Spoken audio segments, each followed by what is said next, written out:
Dane Tozer hitting from the left side. One out here in the bottom of inning number one, a ball and 2 strikes. Poor Riddle deals, and that one's popped up over the head of Manuel at shortstop and into left field. First hit of our ball game here this morning. Justin Smith out there. First 2 balls have been hit his way. The fly ball off the back of Michael Margerson, and then a little humpback liner into left field to give Blacktown their first runner of the inning.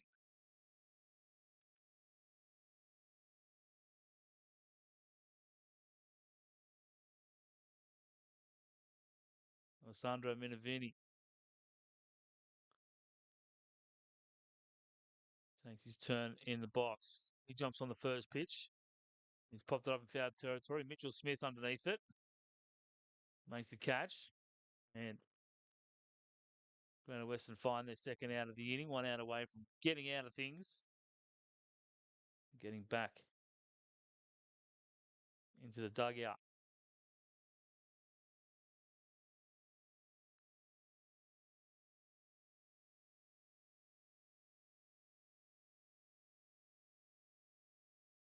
Daniel Fulham now, the DH for Blacktown.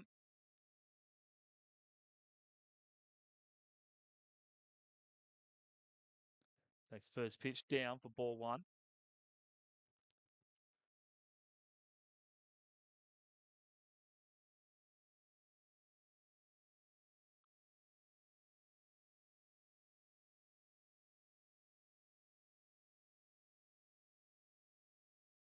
Check on the runner over at first.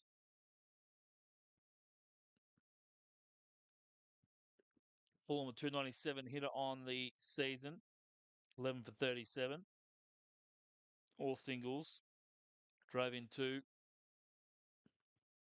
Scored 7 runs. 6-2 walk to strikeout ratio.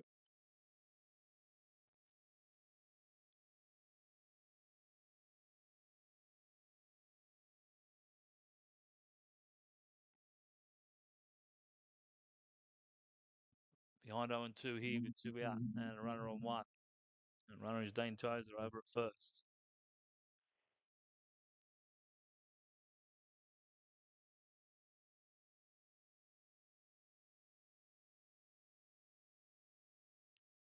And one off the hands, fouled off into the Blacktown dugout. The battle continue here for Fulham. 4-hole hitter for the workers in the DH role today.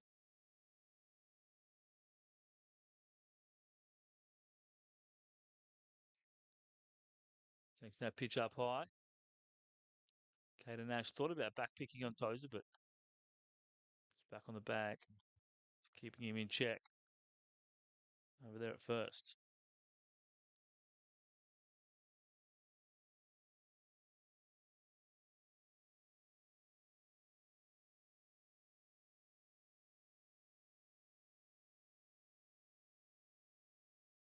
Tozer takes off. Nash with the throw, but it won't be in time. Pitch of the ball, well, that'll fill the count up at 3-2.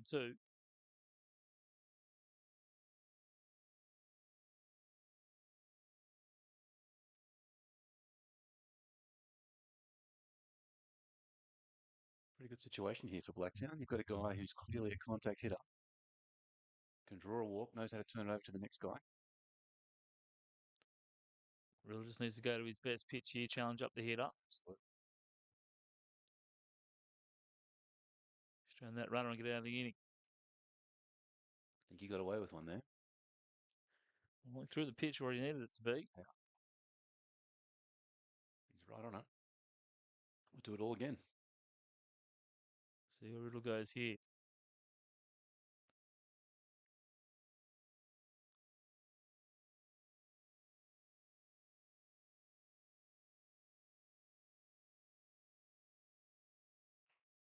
We started off. And couldn't quite hold on to it, Caden Nash. Flicking out of his glove.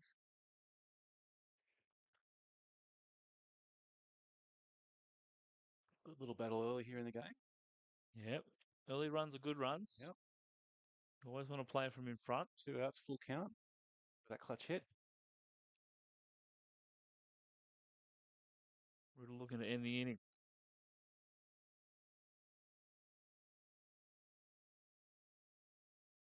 Oh, he's got a balk. False start there for Paul Riddle. Nathan Manuel was screaming back to the bag to try and get Dane Tozer. It just startled Riddle. Picked up by third base umpire Billy Green. If you're Riddle right now, you got to put it out of your mind. Think, well, it means nothing if I can make this next pitch. That's right. Here Only it going to comes. take one pitch to get out of it. Ground ball. Slow roll it up to Chris Manuel at third. Off line throw. But Mitchell Smith applies the tag, and Walkham Hill do strand that runner. So a runner on each side of the diamond in the first, but no team able to score the first run of the ball game. We will head to the second.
Luke Neamy now, the DH4, Greater Western.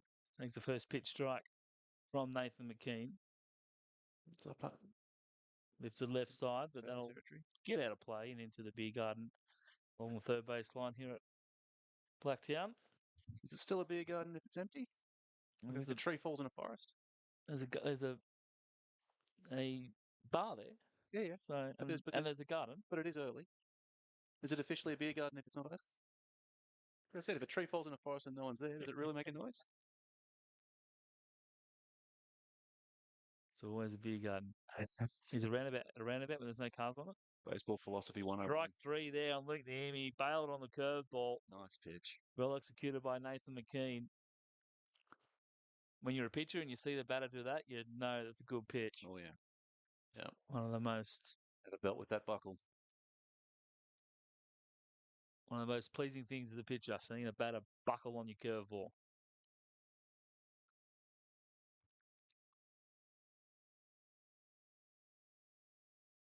Mitchell Smith now takes the first pitch ball from Nathan McKean.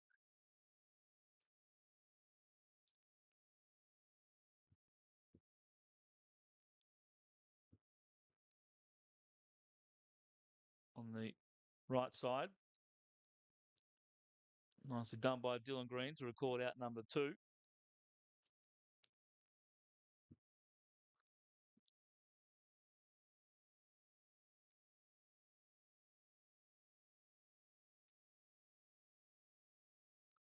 So a bit of a shaky start there. Shaky start in the first inning by Nathan McKean. Did walk the lead-off batter, but he got the double play ball. Seems to have found his radar now.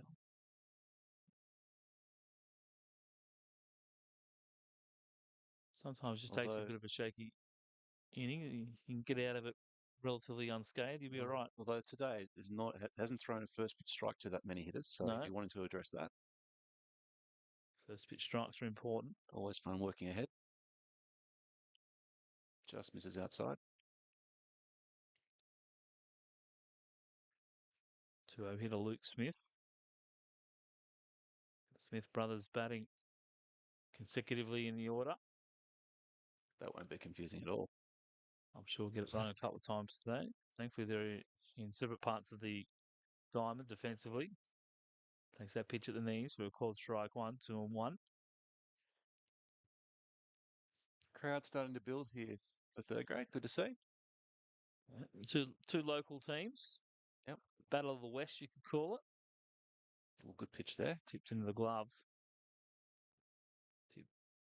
Runs the count to 2-2.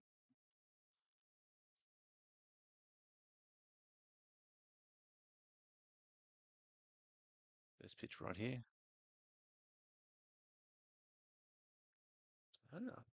He's faced a minimum through 2 has Nathan McKean. He gets the strikeout of Justin Smith to end the inning. We'll head to the bottom of the second. We'll bring you lineups now after our little false start earlier.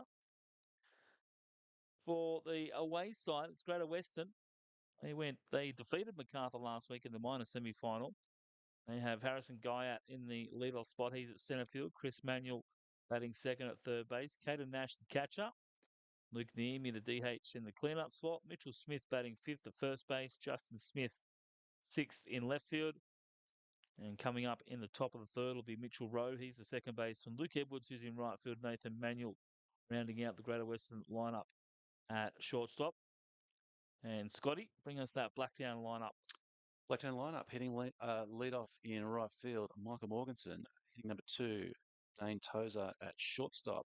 Alessandro Minervini at first base. Hitting cleanup, Daniel Fulham, the DH.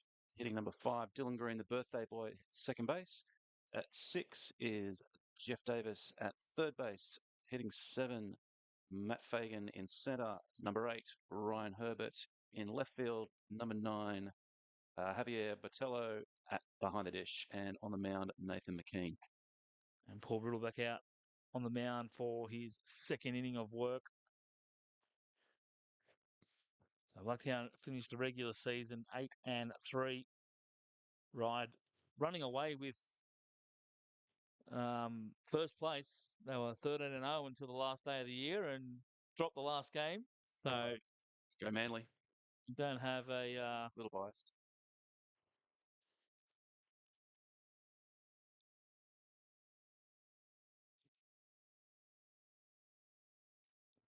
First pitch strike there from Riddle.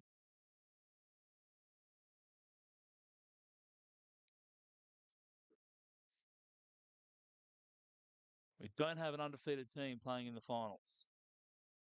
It was looking like it was going to be right for a very long time.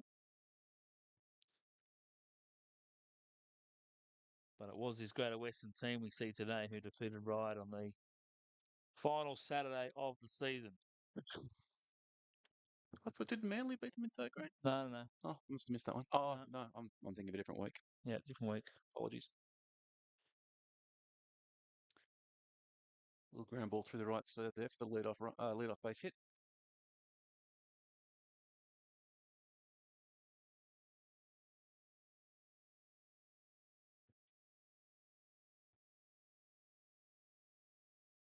Oh, Dylan Green will be happy with a Hit on his birthday. Yeah. There you go.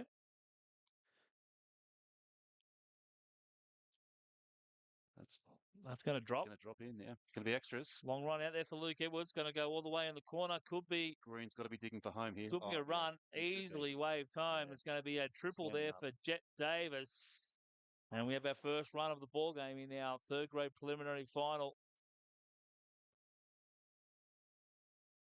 Jet Davis going the opposite way. And it just tailed away from Luke Edwards, hit the ground and kept running all the way into the corner. Good hitting. For a stand-up RBI triple. Taking the ball the other way. Giving us our first run of the ball game.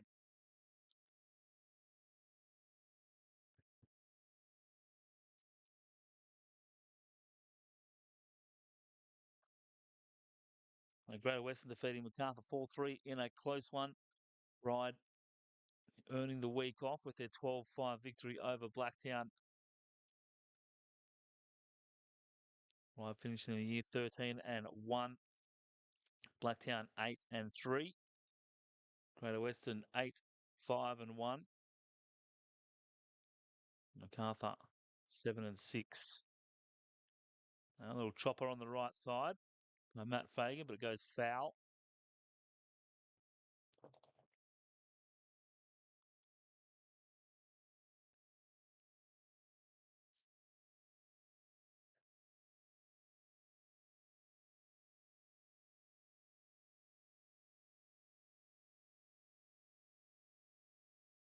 Greater Western infield pressing here.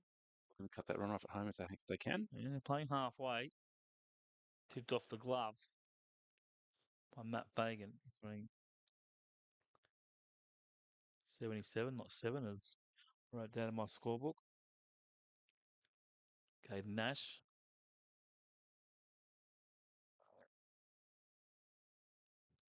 Reminding himself to catch the ball when it's foul tipped. He's had a couple of close ones already today.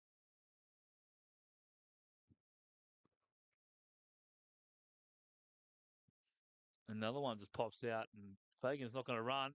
He's Yes, going to he get me out is. at first. Onto And then you. a great return throw by Luke Smith. Catcher's hurt by looks. Mitchell Smith, On him. rather. Oh, no, he's up. Heavy contact.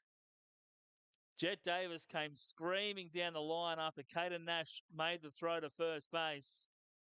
So it's a 2-3-2 double play. That's a rare one. It is a rare one. You don't see that often.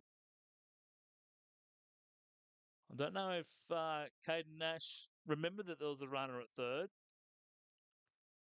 He didn't look him back at all. Didn't look him back. And Green just took off. And Fagan wasn't exactly hustling up the line on the drop third strike either.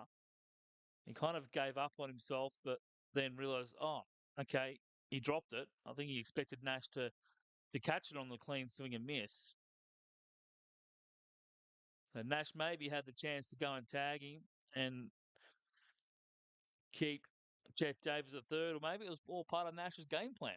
Throw it at first, induce the runner to run home. And then, yeah, and then let's play myself into some contact. Mitchell Smith with the perfect throw down low in the tagging area.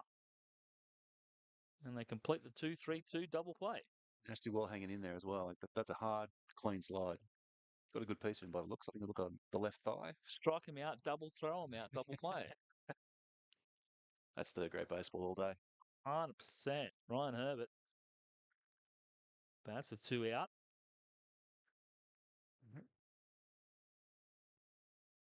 Blacktown with the early advantage here. Left fielder for Blacktown. His first at bat of the morning. Straight back through the legs. Nutmegs the pitcher, Paul Riddle. Got up punching his gloves, saying, why didn't the ball go in there? Fourth hit of the ball game for Blacktown. Third coming in this inning alone.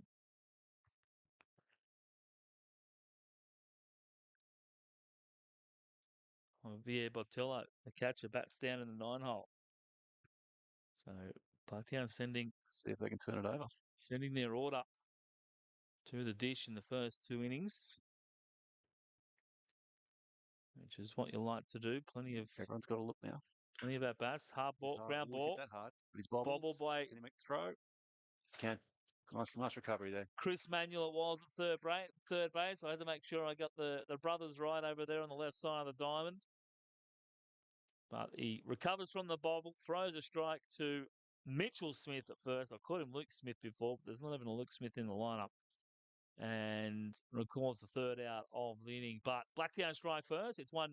We head to the top of inning number 3.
Slight delay to the top of the third.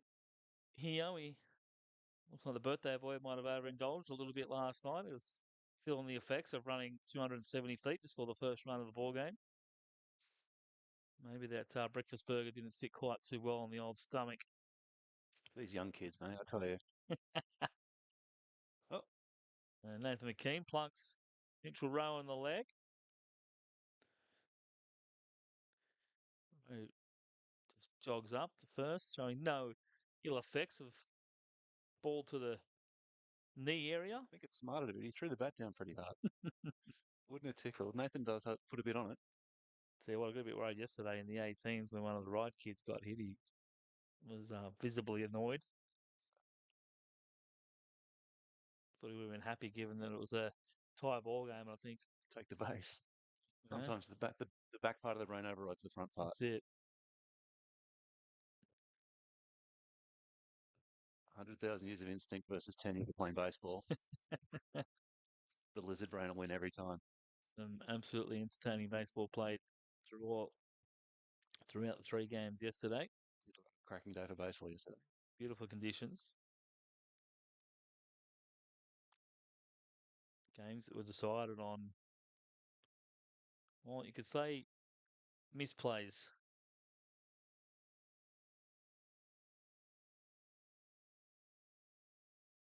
We had an absolute web gem in the women's grand final. Mm. Dolphins shortstop just got the regulation pop up. And then next play, ball was into centre field for all money. Gets over to it, lays out, flips it up. Beautiful. Love it. Runner at two, runner at one, turns double play. Love it. So showed no ill effects of the errors he committed two pitches earlier. That's excellent. Love that. One and two here to Luke Edwards. I think that's part of the charm of not just women's baseball, the lower grades as well, is that every now and again you'll see this play just absolutely not made out of nowhere because that's not fair, but the difference being between the higher grades and lower grades consistency. Yeah. Yeah, it's one of those plays that can, a lesser player would drop their head and Yep. maybe make two or three other errors. Yeah. You make that play, get a big burst of adrenaline, you feel great for the rest of the inning. So Akamori just shook it off. I was calling the ball through the infield. I'd have to go back and have a look at the replay again, but pretty sure the ball was past her and the arm went out. Full stretch, back behind her, about 2 feet from the bag, Love seeing that. and turned the ultimate double play. There's been some good defensive plays this game as well. Last inning, good hitting and good D. Yeah, we've had a couple of double plays already, one for each team. Greater Western still looking for their first hit of the game. They had a couple of base runners. Mitchell Rose headed back to the bag. Yeah, just the lead-off walk to start the game, then the hit by pitch so far from Nathan McKean. He had faced the minimum through the first two innings. If his team can pick him up in defence here, he'll still have the min job.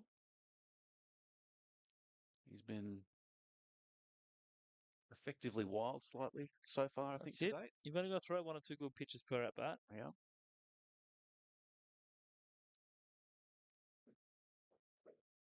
He's thrown 20 innings on the season. Well, good jump there. Road takes off, and it's going to be ball four. So it's the only blight on his morning so far. McKean, a pair of walks and the hit by pitch. 3 starts, 3 relief appearances for McKean. Facing the 84 batters, giving up 10 runs, 7 earned on 11 hits. Despite the 3 free passes today, he still has a strikeout to walk ratio better than 2. 13 walks and 30 strikeouts. Does have 3 strikeouts, so he's even there. 3 strikeouts, okay. 3 free passes. That's helping. They haven't made no good contact off him just yet. And if he gets the triple play here, he'll go back to facing the minimum. Stranger things have happened. Greater Western standing there ninth batter, Oh, and gets it's down. a nicely dropped bunt there by Nathan Manuel. McKean goes over to get it, and a nice bit of PFP there by the young starting pitcher for Blacktown. But a nicely laid down bunt by Nathan Manuel to move his runners into scoring position for the top of the order, coming back up in Harrison Guy. Probably a shout out to Nathan's parents, Tom and Georgie. I think you guys are here. I'm sure his dad's pretty happy with that. Used to be a pitcher himself. Yeah, I got to play with the both of them at Tamworth a couple of years ago. My only appearance in Tamworth before my commentary career really took off. Back-to-back Little League National Championships Chill, kind of got in the way. Chilly weather put paid to the Tamworth career? No, mate, No? just I'd only talked about it for about 5 or 6 years, but other events got in the way. That's why my Tamworth never got started. Oh, too cold. I didn't mind the cold weather. It was the big night the night before we even played a game, and then rolling up to the game 15 minutes before it The started. sneaky port before the first pitch. That's it. Just And then take the edge off and warm yourself up. they're not having the correct uniform, so the swim on the first night was very cold. Dead Stars, was it? Or Dead Dead Stars, Stars, yeah. the only team to play for. So on what you call a one-hit wonder. What Right was it? side, flare job to the birthday boy. Second out of the inning.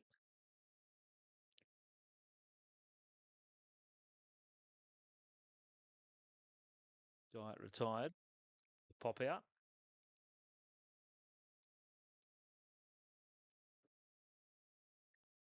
So Chris Manuel with the job to do here for his team. He'll have to drive in at least one. He's got Mitchell Rose standing at third, Luke Edwards at second. Pierce the infield. They'll be able to tie the game. Greater Western still looking for their first hit of the game. Blacktown with 4 on the board.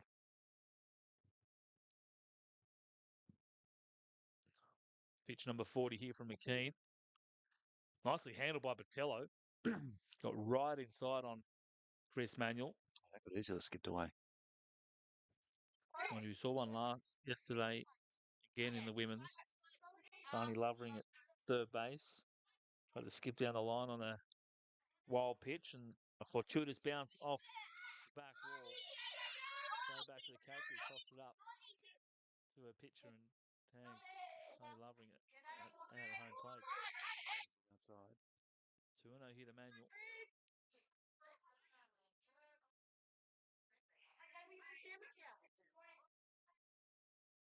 Manuel of the Chris variety. Comes out of the way of that one, so Very straight balls. Chris Manuel hitting 375. One triple, and that was in that game against MacArthur last week. Driven in 9, scored 9. 10 walks, just the 2 strikeouts on the season. About to draw walk number 11 here. Keen looking to go all the way back. He's pumping a first pitch strike here. No, he can't. Oh, yes, he can. Okay. Caught the black, maybe? Borderline, let's call it that. 3-1 now to Chris Manuel.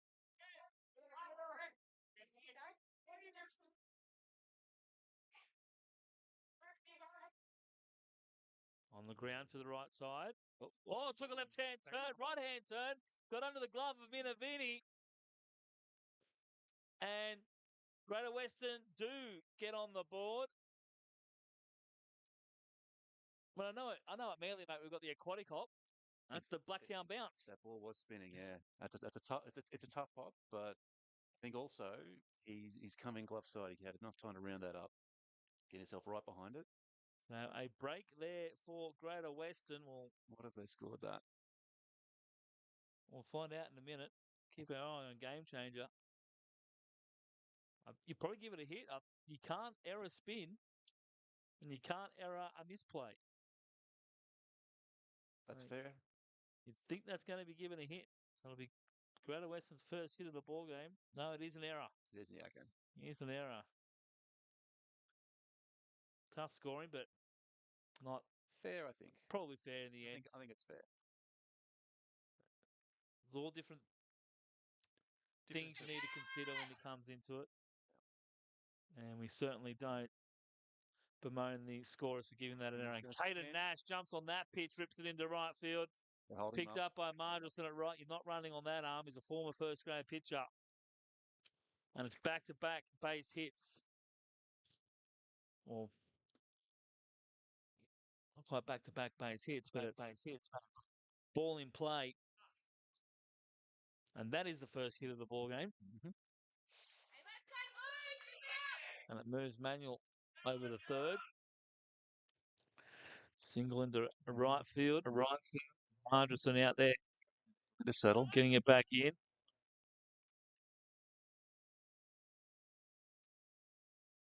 was remiss of me not to introduce the umpires for today's game. Paul Jones behind the plate, calling balls and strikes.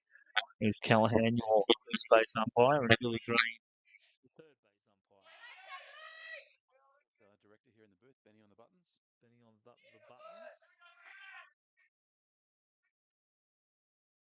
Dealing with all the little gremlins in modern day technology.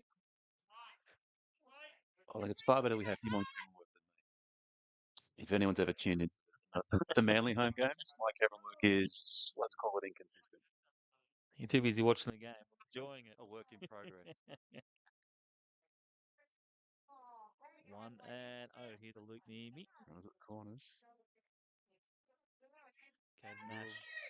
Those little pressure moments. Let's see what happens. Caden Nash looking to move up to 2. Young, speedy. Oh, he's hit him. That'll hurt. That'll leave a bruise. Small the back. Ouch. It's going to see a visit.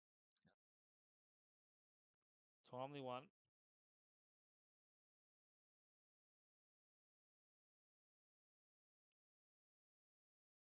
Ben Spence going to go out and just have a chat with his starting pitcher. No one warming for Blacktown yet, although there is some movement in the dugout.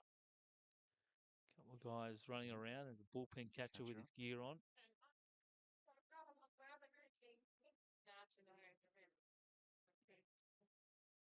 So, Greta Western, a hitless through too. Bar a walk, but that was eliminated on the double play, and they've had a hit by pitch, a walk, sacrifice fly, or a sack bunt rather, sorry. The run's coming with 2 out on Chris Manuel's spinning ground ball up the first baseline, which spun underneath Alessandro Minervini's glove, and Caden Nash single. Just a little settling visit there. So, you got 2 outs, loaded bases. All it takes now is 1 pitch. Hit by pitches loaded the bases for Mitchell Smith. And the great return throw for the 2-3-2 double play on the strikeout of Matt Fagan. Threw out Jet Davis at home.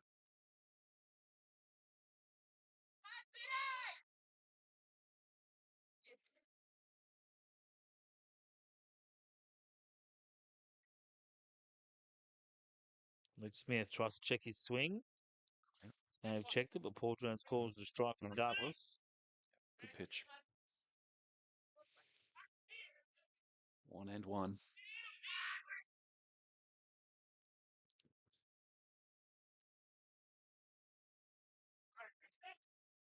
Mitchell Mendoza Smith hitting an even 200. 7 for his 35, all singles. 4 driven in, 5 scored.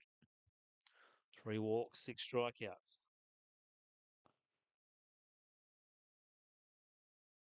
Hitting 235 with runners in scoring position. Behind the count here, 1 and 2. Don't know how much scouting goes on in third grade, but if Blacktown have done their homework, they'll be looking for something outside the zone to get him chasing. Not that far, though. Yeah, that's a little bit too outside the zone. Just enough to be tempting. Somewhere a little bit tighter there might work here for McKean. Yeah. Evens the count at 2 and 2 with 2 out.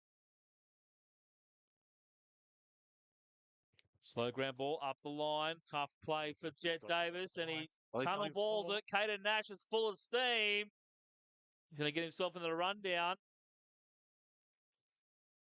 Out at third base. Luke Neame was already there. It was an ambitious turn. It was a very ambitious turn. He's filthy with himself. He must have thought it got through. Yeah, it'd be interesting to see what the third base coach was doing. Yeah. But it's a 3-run inning for Greater Western. They've jumped out to a handy lead. They'll have to come out and play some good defense now and keep Blacktown just the 1 run when we come back with the bottom of the third.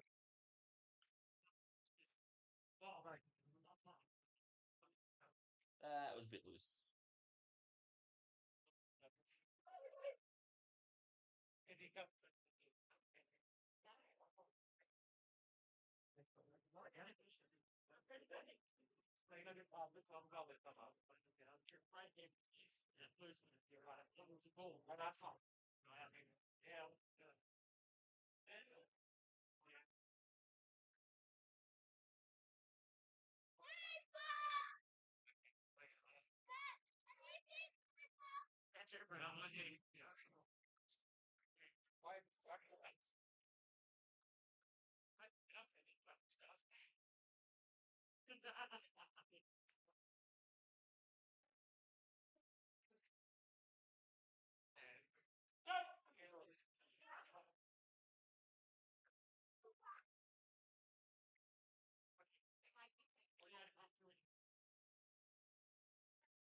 So Paul Riddle back out in the mouth for inning number 3.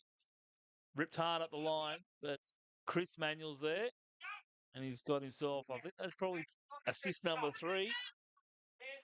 And just the way you want to start an inning after scoring 3 runs, go out and get yourself First pitch, first out. first pitch, first out. Paul Riddle, 53 and a third on the season. That's a lot of work. 14 appearances. It's not quite. It's up there with Ash Roberts' numbers as well. Yeah, yeah. 14 appearances, 12 of them starts. Love a guy that can go long in games. 3.88 ERA, which is Pretty good. good numbers. That's this really level. Yeah, absolutely. 52 hits. 23 of his 36 runs were earned. 40 walks, 44 strikeouts. 15 of those strikeouts looking. And he didn't like 5 guys because he hit him with a pitch. One out, single up the middle. It's going to be ground out. So Dane Tozer getting aboard with that single straight back up the middle. Michael Margerson with the ground out to start the inning.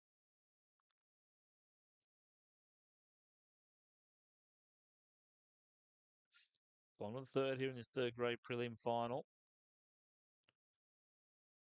Got Manly and Blacktown in our second game of the afternoon.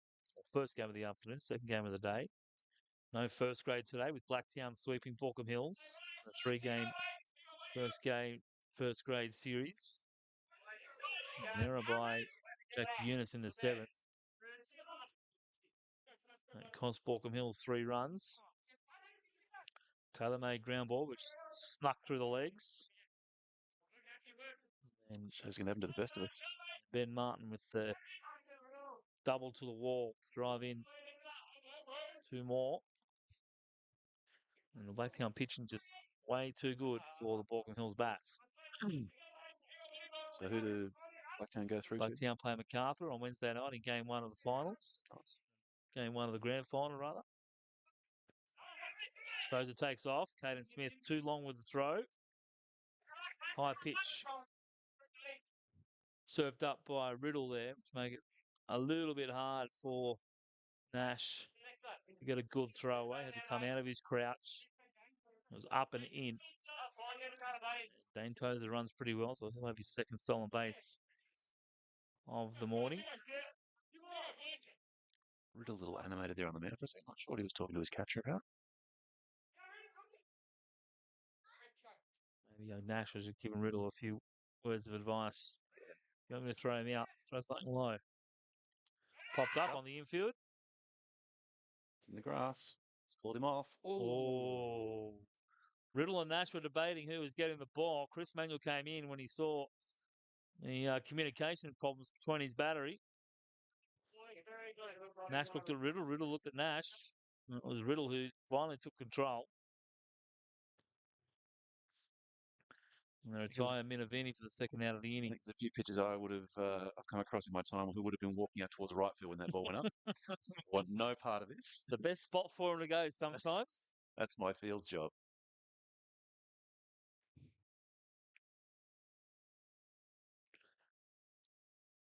Check on the runner at second. Off the glove. Kicks off the glove of Nathan Manuel. Get away. Soft contact out there on Dane Tozer, who was getting back to the bag. Just an update on Steve Bigwood, who copped a pretty nasty fastball in the forearm following yesterday's under-18 final. He's doing well after scans revealed no major injury. Some soft tissue damage. So wish Steve all the best in recovery, and hope we see him out here next weekend for grand final weekend.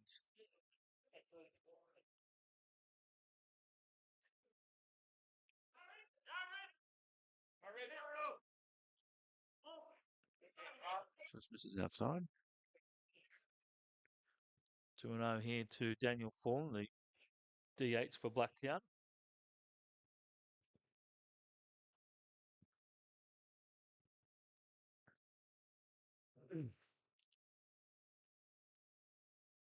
Long hold here by Riddle.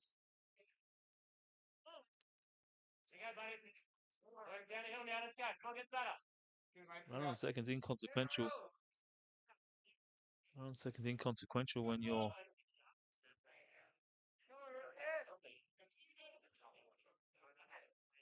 have a 2-run lead with 2 out. You just want to zone in on that batter.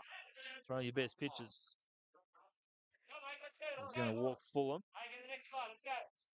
Extend the inning for the birthday boy, Dylan Green. No movement from the Greater Western side. Plenty of options available down there for the Warriors. Some movement in the bullpen down there for Blacktown, though. So there's an arm loosening up.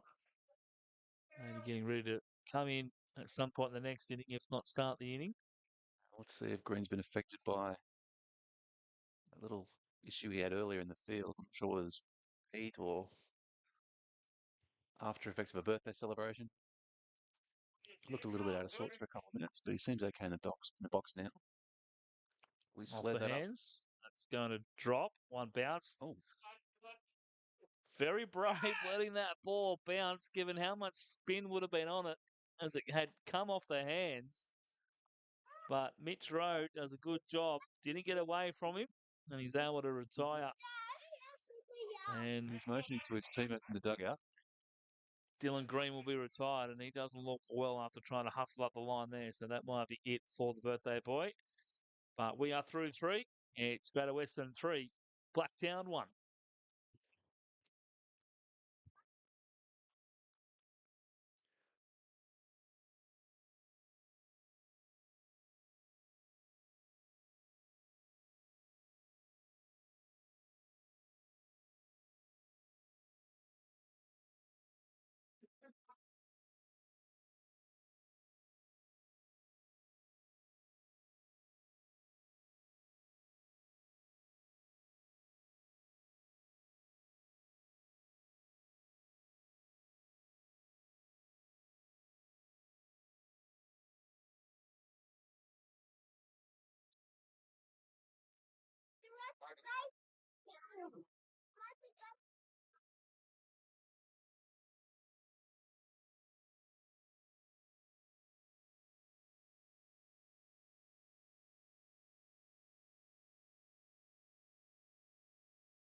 So Justin Smith will get it started here in the fourth.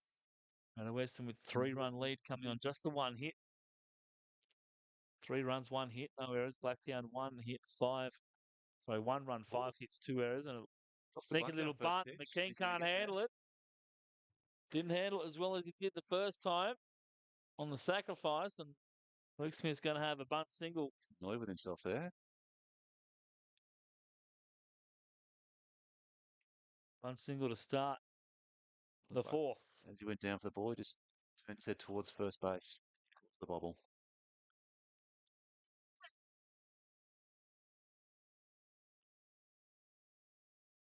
So Greater Western applying some early pressure here to McKean.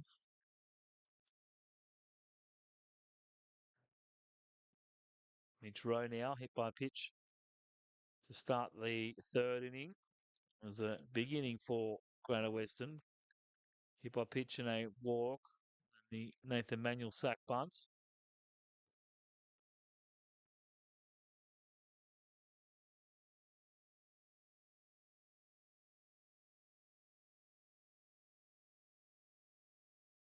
Another hit by pitch. And it looks like Blacktown are ready to go. And they've given the signal for the bullpen to get going if he's not already ready. Nathan McKean's day is numbered.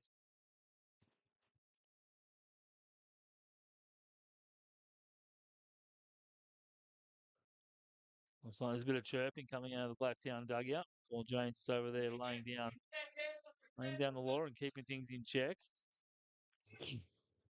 Just some banter. Blacktown chirping? No way.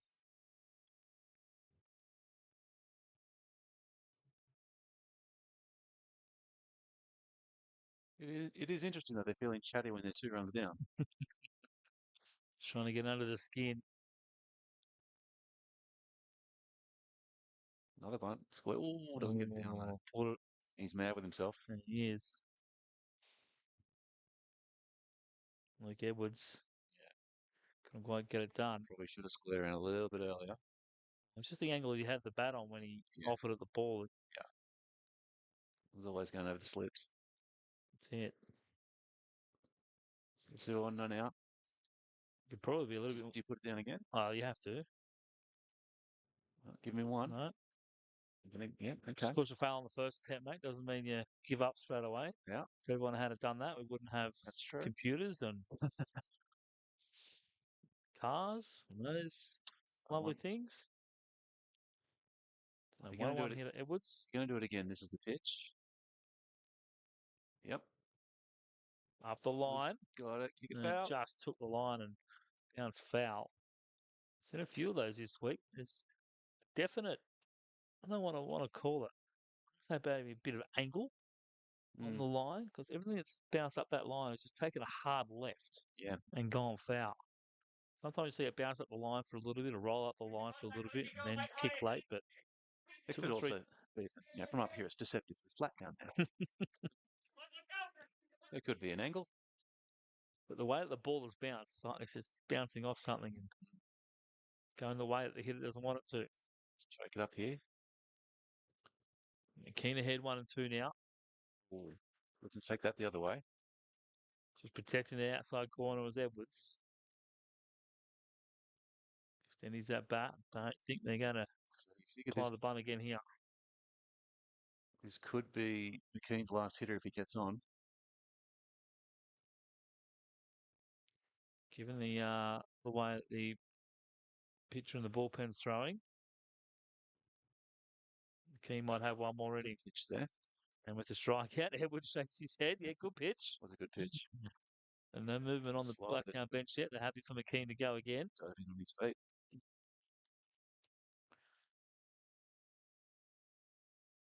Fourth strikeout for Nathan McKean.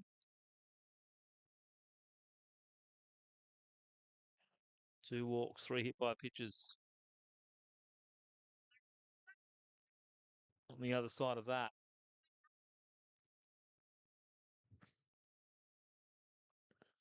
Finds in the strike there to Nathan Manuel, who did successfully lay down a suck bunt in the previous inning.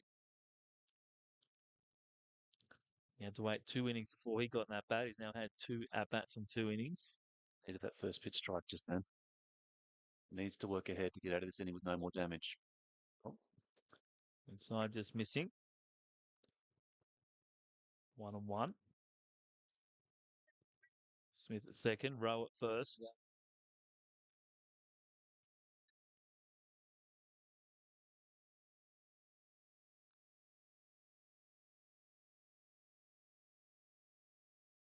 McKean checking his runner. Smith at first base. Fouls it off.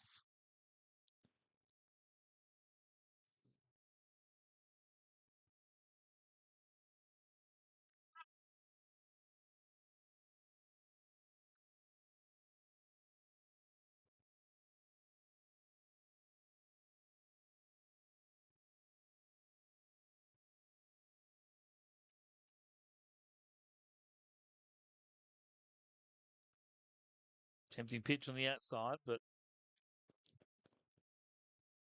Manuel is too experienced to be chasing that one.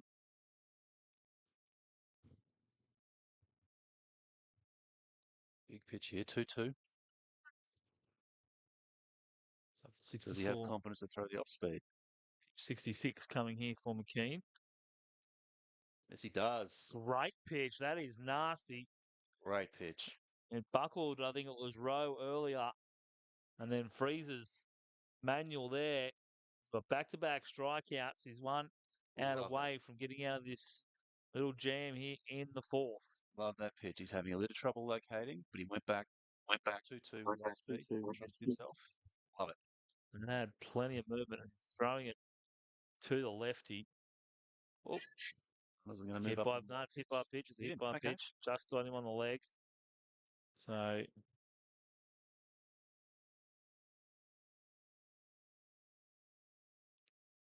two in the third, 2 in the fourth for McKean.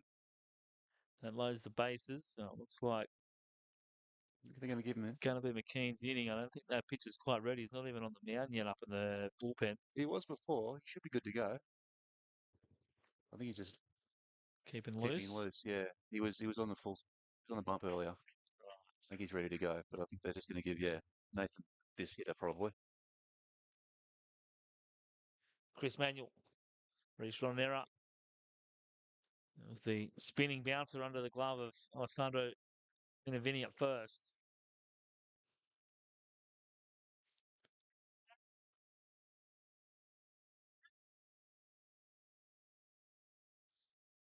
One and 0.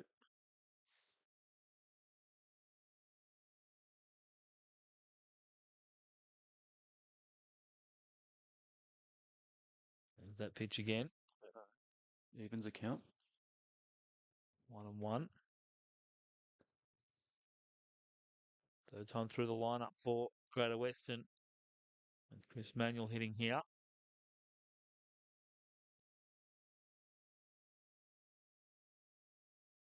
Can he add a few more runs to the Greater Western tally? Pops it up. Ball. Right side. Think he's going to camp under it. And Blacktown get out of the inning with the catch over to Ashton Kennedy in right field, who's come in for Dylan Green. A lot of action for no runs. Yeah, that's how it can happen sometimes. And Blacktown, they'll leave the bases loaded and get out of the jam. And they'll head to the bottom half of the fourth, trailing 3-1.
Jet Davis, Matt Fagan, Ryan Herb, 3 hitters due up for Blacktown here in the bottom of the fourth. It was Davis who had the RBI triple back in the second to give us our first run of the ball game.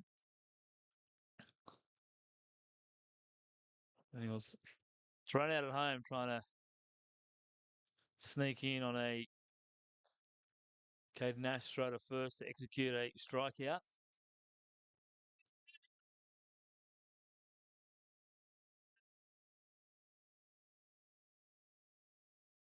1-1 here to Jet Davis.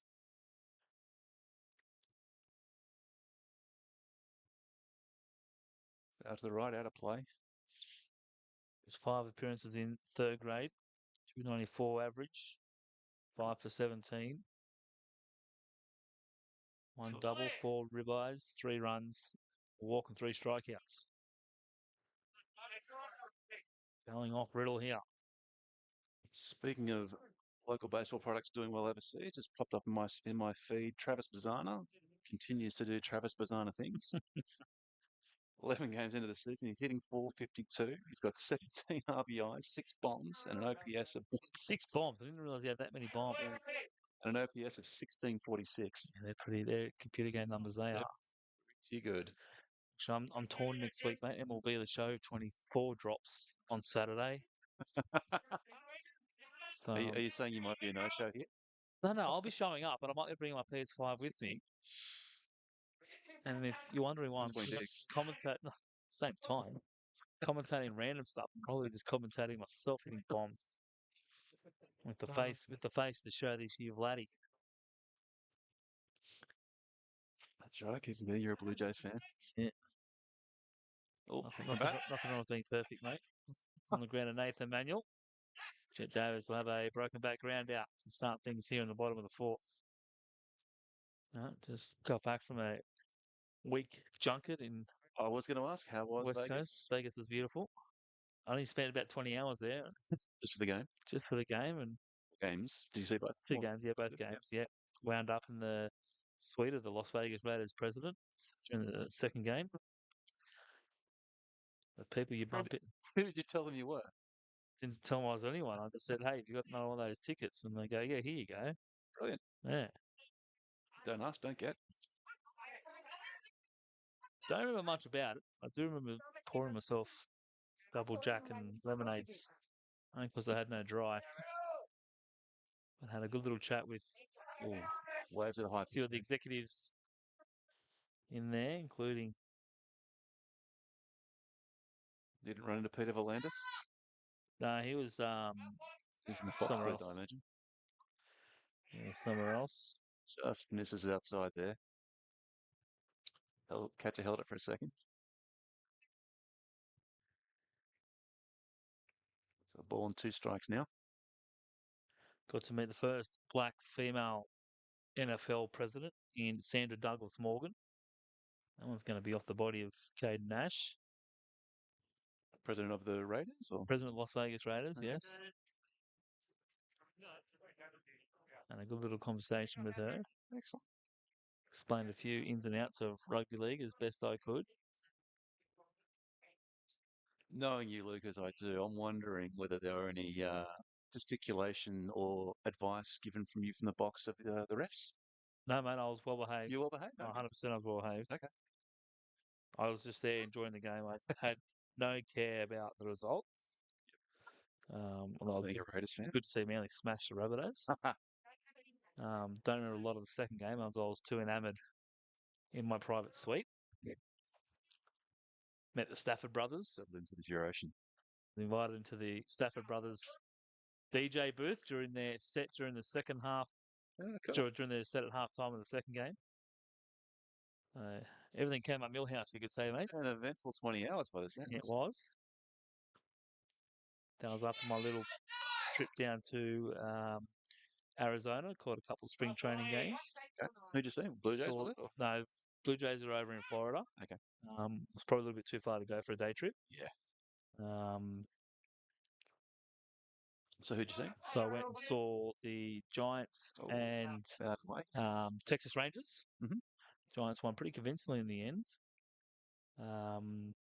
Filmed my first home run. Okay. Pretty, it's one of those little achievements you Little tick off. moments. Yeah, nice. Um, just trying to think who the hitter was now. A rookie coming through the Giant system. I think he's one of their higher rated prospects. Added a And a shout out. couple of ground ball assists there for Nathan Manuel to work through the fourth. They're consolidating this 3-1 lead as we head to the fifth. Let me go back and have a look who it was now. But it hit a home run earlier in the game. Mm. I did miss the first couple of innings due to traffic and poor planning. Um,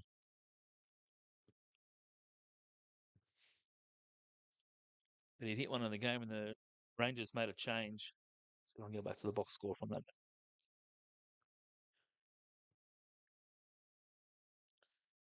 Next day, these things are all out of whack at the moment. Thursday.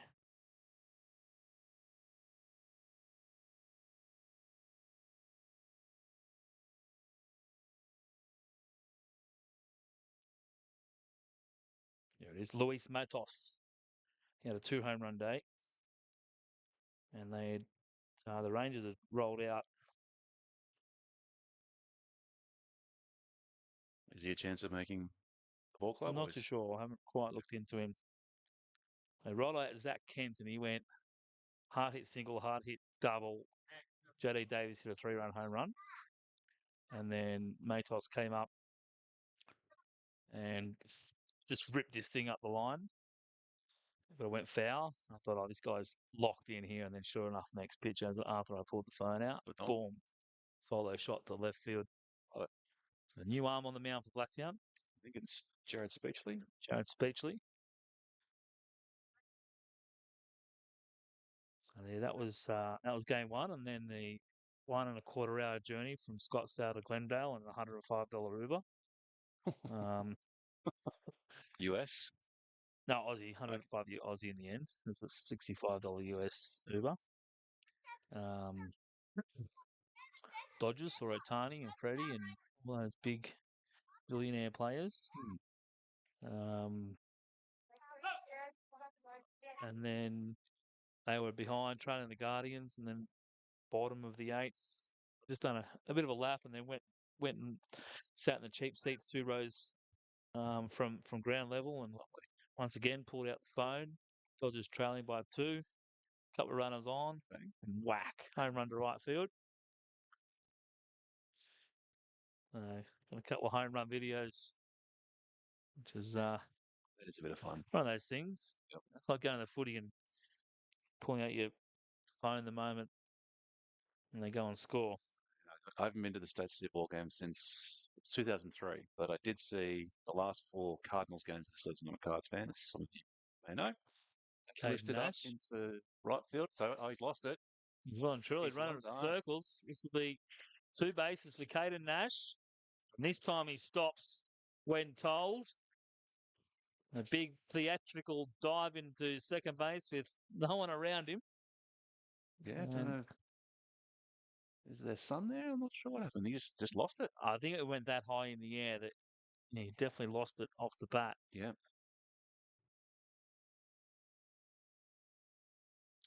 Oh, when I was in the States in 2003, I saw 4 Cardinals games. So the Cardinals used to have a utility outfielder called So Taguchi.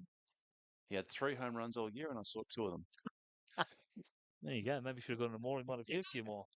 Yeah, That's Ashton Kennedy out there in right field, who is the replacement for Dylan Green, who's feeling under the weather. in front. Michael Margerson moved to second base when that change was made. The new pitcher is Jared Speechley, 29 and 2/3 on the season. He has a 3-win, 1-loss record. 22 hits, 25 runs, of which 21 are earned. Issued 25 walks, struck out 31, 15 of them walking. So it's freezing batters in the box. He's pitching though to a 6.37 ERA. Like Miami. Check on Nash at second. Delayed throw. Nash is back on the base.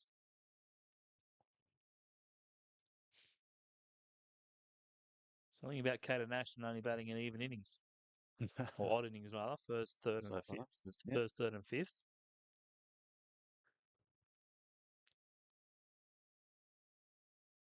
I'll check his swing. Strike one. Or he did, but Paul Jones still liked the pitch, one of the two. Yeah, I think he looked back and said, was it a strike anyway? Looked pretty good. Of course, Jones, you'll say yes.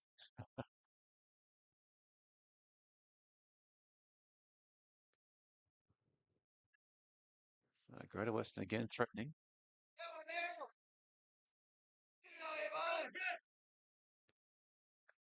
Left away from the catch-up. It's away from Patello. That allows Nash to move up to third.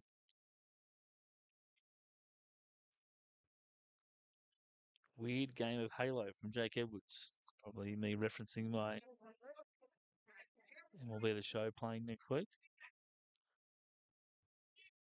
I think you'll have to explain that one to me. What's that? Or did I miss something? No, never mind. No, comment in the chat. Oh, okay. Weird game of Halo. Ah. So it sounds like Jake Edwards might be a Halo fan. RBI ground out for Luke Niemi. Extends Greater Western advantage here in the top of the fifth.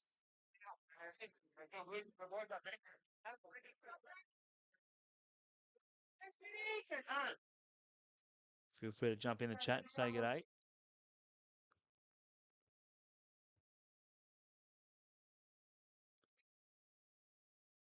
Love interacting with our online watchers. Helps fill in the time sometimes as well.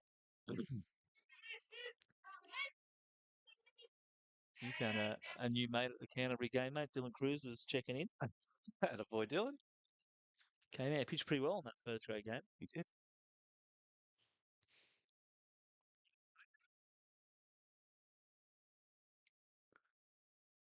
Mitchell Smith grounded out and reached on an error.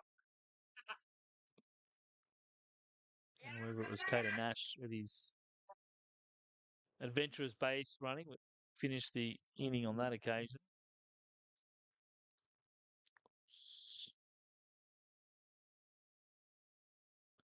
Greater Western looking to go back to the big dance. Blacktown looking to defend their title from last season. No one's in there for a called strike from Jared Speechley. Well, over here just struggling a little bit. Double and a ground out so far. 3-1 back towards us. And it's fouled off by Mitchell Smith. Well, speaking of the States, I'm hoping that the Stars might align in October. I'll be there the first week, just as the DS series will be starting. So You're getting there as I'm leaving. yeah, actually, yeah, we'll be Trading places. So I've looked at the calendar. They haven't released the postseason schedule yet, but Ripped up the line. Well, you just got to look at the regular season schedule. Mm-hmm.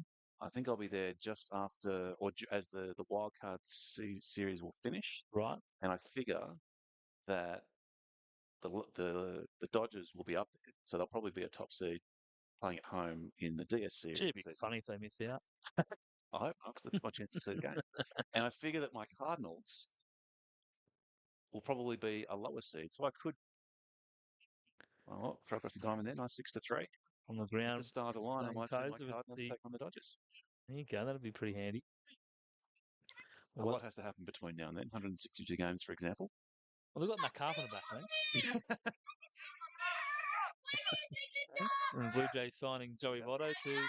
Oh, did they? Yeah, they signed him yesterday to a minor league deal with an invite spring training. Oh, good stuff. I mean, they've already got the big unit in Luke, Daniel Vogel back there. Okay. I don't think they need two left-handed DHs. Unless they're. But he's Canadian, isn't he, Joey Votto? He is Canadian. Yeah, that's nice. And that's kind of been the talk all off season is like Joey Votto should go and play for the Blue Jays. Line. Would have been nice to see Joey Votto retire as a Reds. Yeah. He wanted one more go around, I guess. So disappointed in the Reds for not picking him up for at least one more year. But baseball's a business. It is. Although St. Louis seem to have a sentimental bent to some of their signings. Lance Lynn. Who saw that coming? And Matt Carpenter. Lance Lynn getting ejected twice in a game by Angel Hernandez. I don't know if it was today or yesterday, but Did that he was, really? yeah. I saw a video on the Talking Baseball Instagram page. Only something Angel Hernandez would do. Mm-hmm. That one inside on Justin Smith. That's him jumping out of the way.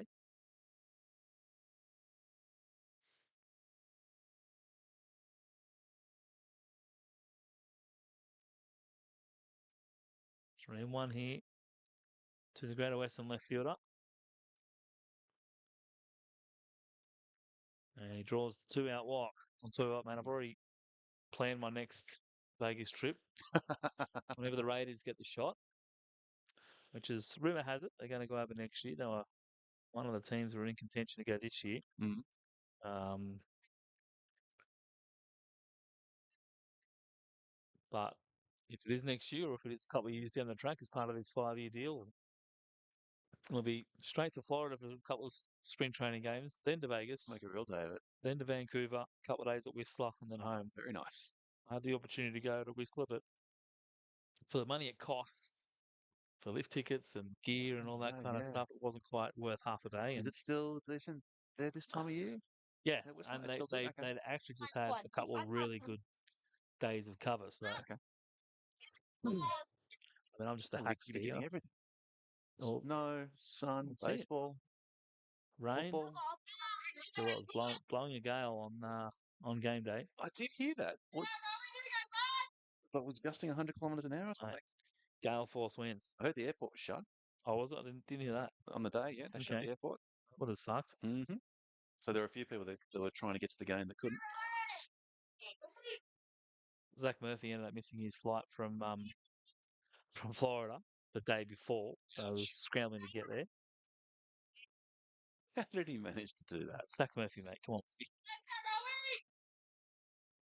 If you're there, Murph, we love you. Murphy's he's over at the moment with Zach back down in Florida. Oh, good. They were going down to see some more spring training, and Zach's recovering from Tommy John's surgery. He's throwing at about, I think, 130 feet at the moment. Okay. All right. So he's progressing well. It's good to hear. Progressing well, so I think the plan is that he'll be back in action next season. Excellent. If not the back end of this year, or play some winter ball or something over there. Okay. May even see him in Manly colours around December if he comes back That would be handy. for a week or two around Christmas time. Yep. Because you'd hate a 6'4" lefty in your rotation. That's it. Even if it is for a couple of 1 or 2 inning outings as Absolutely. part of his rehab, but obviously that's up to the school to decide.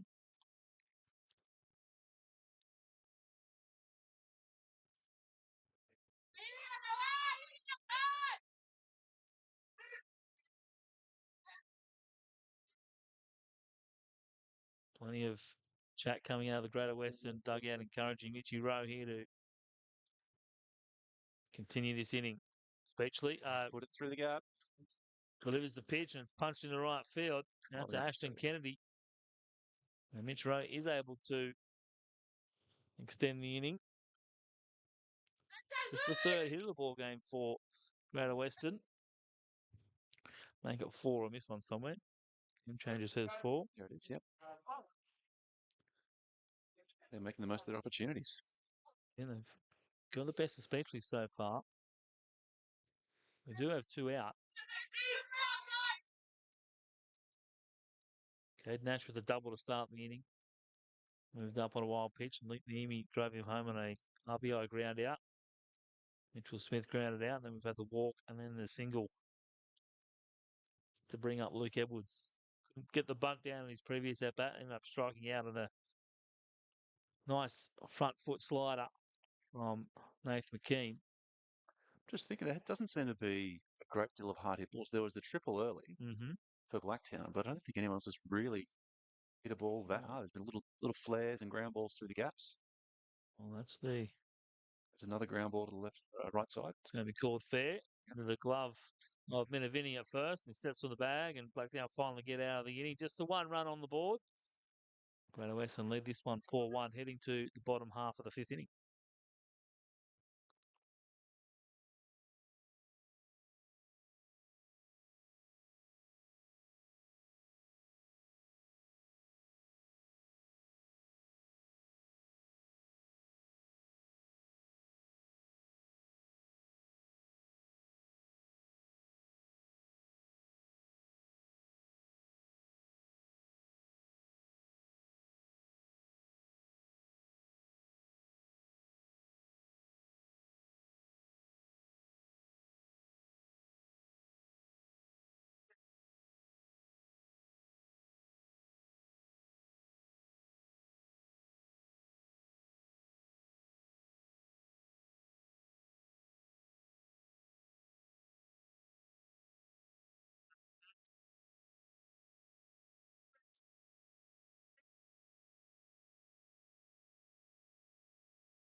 Bottom of the fifth here for Blacktown. They've got a bit of work to do.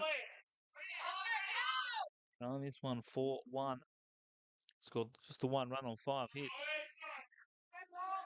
Western have capitalised on some free passes with 4 runs on 4 hits and a bunch of walks and hit by pitches. Yeah, that's the difference.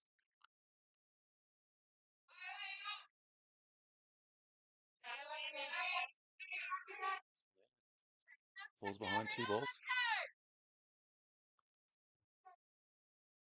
I think I saw that your Blue Jays have signed Jordan Hicks, didn't they? No, he went to the Giants. Oh, Giants. Okay. Turning him into a starter. Yes. Blue Jays didn't sign anyone really. Oh, Well, I must mean, have got my wires crossed. Justin Turner, although kind of fall that far. Daniel Vogelback, just not the big name like Shohei Ohtani who they were going after. Yeah. I was like, if you're prepared to spend the money on him, why haven't you spent something, you know, the same amount of money on multiple players? Multiple players. Mm-hmm. You know, you went to arbitration with Vladdy for a $1.5 million difference. Surely he's worth that. He's worth the investment. And yeah, develop some goodwill to keep him there long term. I did the same thing with Bichette 12 months earlier. Yeah. Both Bichette and Bichette got a 5-year deal out of it before it went to arbitration. Vladdy ended up winning an arbitration. Lead off walk here to Javier Botello. Yeah, it is a funny system, arbitration. It's almost deliberately designed to generate ill will between players and their clubs. You know, clubs got to have a bit of faith in some of their talent. And I know Vladdy did have a down year, but he's a big talent. He's a big talent. He's shown what he can do. That's right. The problem is they've got all their money tied up in pitching at the moment. Didn't re-sign Matt Chapman, didn't re-sign Whit Merrifield. They brought back Kiermaier.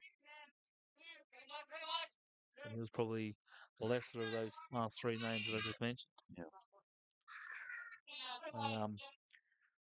The moment I saw Merrifield sign with the Phillies, I've sent a message to our Phillies friend in Chris Corey. Oh, yeah. He goes, I don't even need to check MLB for updates. So get them straight from you.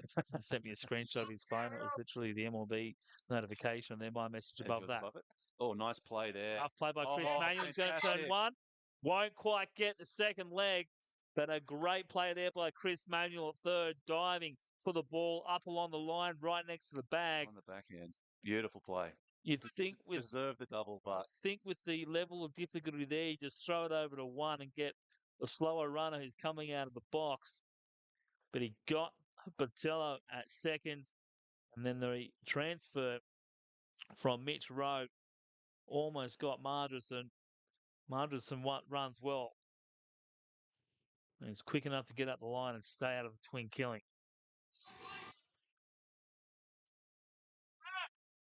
Led that into it's flaring foul. That's flaring foul. Yeah, with respect, that's not a play you see often in third grade. That's a really good play. That's why this Greater Western team has been in the playoff mix the last couple of years in third grade. Certainly no easy beats at any level. Competitive in second grade. Got off to a pretty good start in first grade.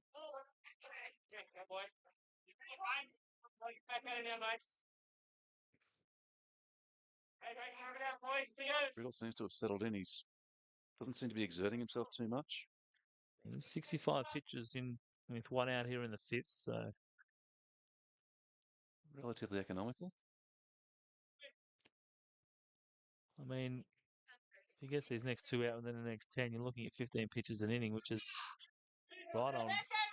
And you take that any day of the week. Any level. You know, this level, you're probably looking at 20 or 21 pitches an inning. That's straight back. Third grade pitches aren't always overpowering with high velocity fastballs and chunk that moves every which way. and it's not quite the conventional action from Riddle. A little bit more straight arm over the top as opposed to a wide angle arm slot. On the ground to the left side, out of the reach of Nathan Manuel despite the diving effort. Trying to channel his brother there at third base. Couldn't quite get there. Dane Tozer with his third hit of the day. 2 into left field, 1 into centre field.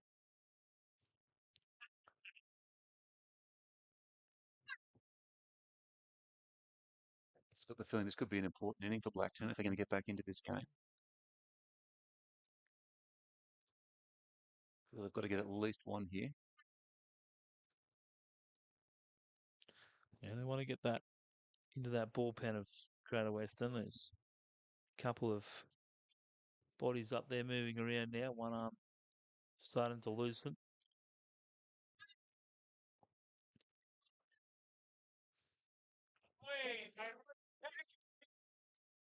Hey, You got catch with the hand. He might have a case. And Alessandro Minervini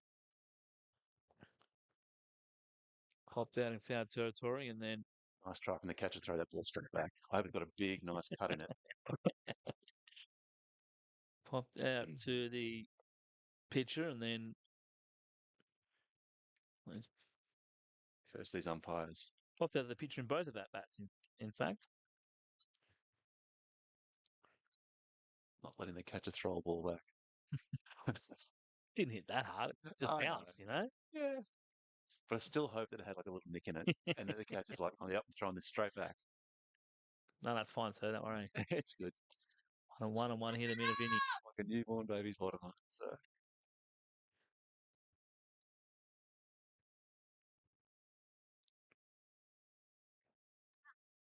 Popped up. It's going to get out of play. There it is on the roof. If it's on the roof, it means it's not in the car park and through someone's windscreen like I found out last year. That's what happens when you park inside the grounds and forget to move your car before the game starts. 1 and 2 here to Minervini.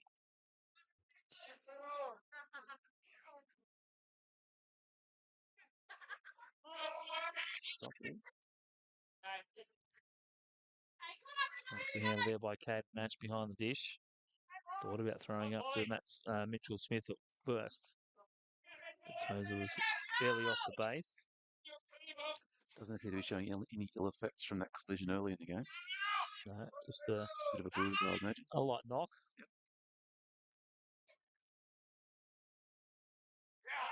And strikes out Minervini on the high cheese. All that of the fastball, but Minervini swinging and missing. And that's an important second out. And the fall and the next guy up.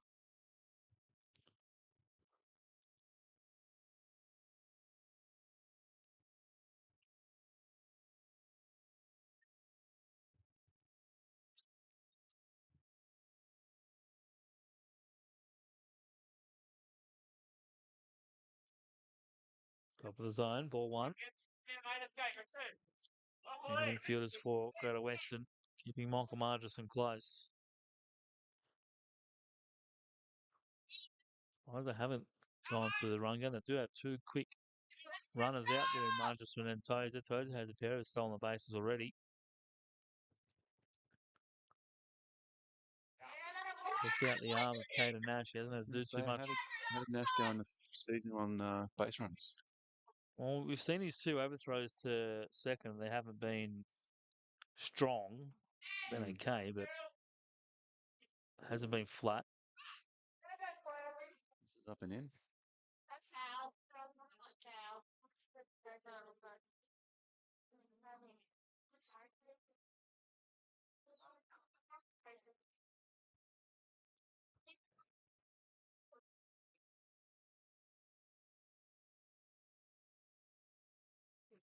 Ground ball hit to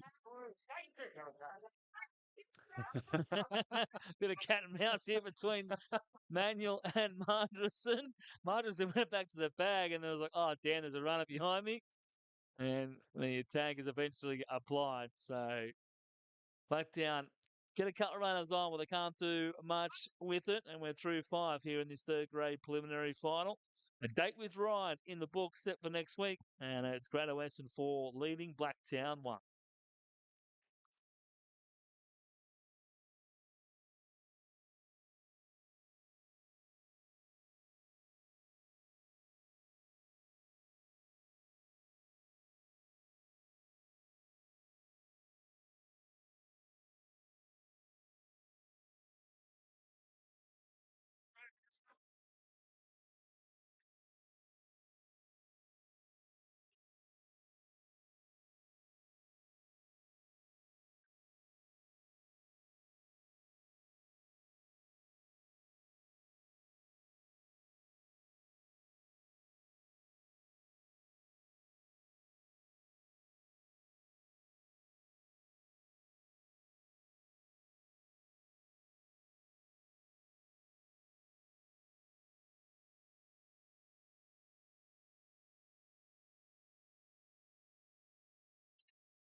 Top of the 6 here at Blacktown International Sports Park. 2, 3, 4 hitters due up for Greater Western. Chris Manuel, Cater Nash, and Luke Niemi. Sorry, take that back.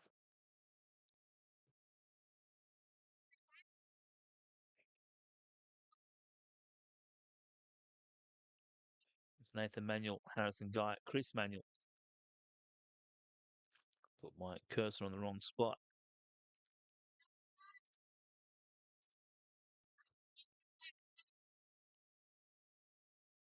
So 9-1-2 for Greater Western.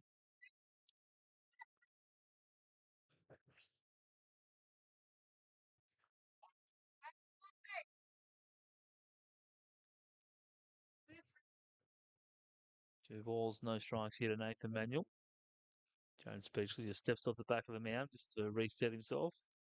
In fact, it's 3-0.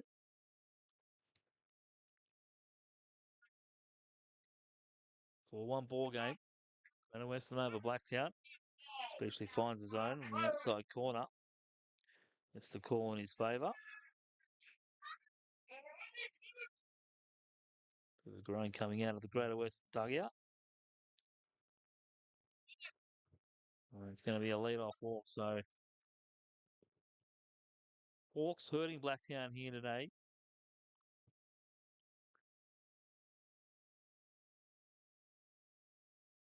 It's the 4th one they've issued, but they've also had 4 hit by pitchers as well. So 8 free passes. Yeah, they're real coach killers. Is that Guy? Top of the order with Harrison Guy. And they've called a balk. Funny way, Nathan Manuel's just jogging up the second. I thought it was a funny way to steal a base. Oh, maybe it didn't come to a stop, I think is the call. That's all I can gauge from looking back.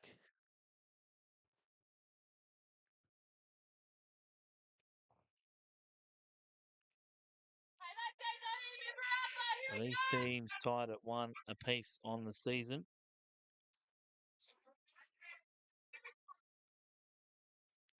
Blacktown getting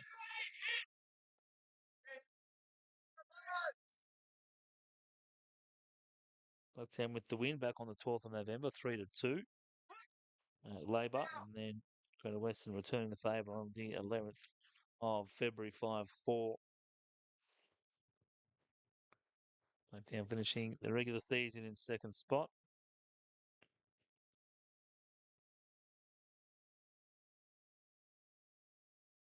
Western in third.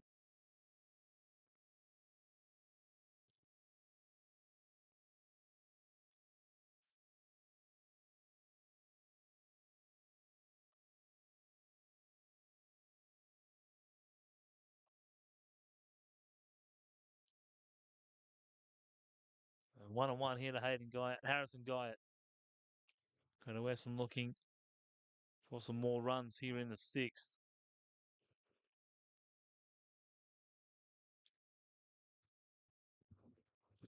The big breaking ball there for a strike. Haven't seen that one from him today.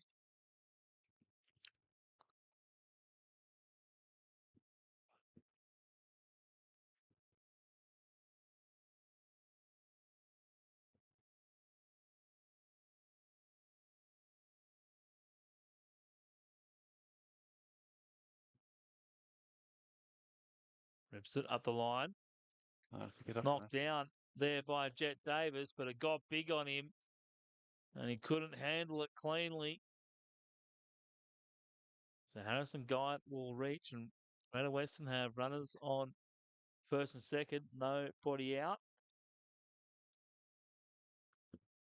Possibly charged an error there to Davis at third.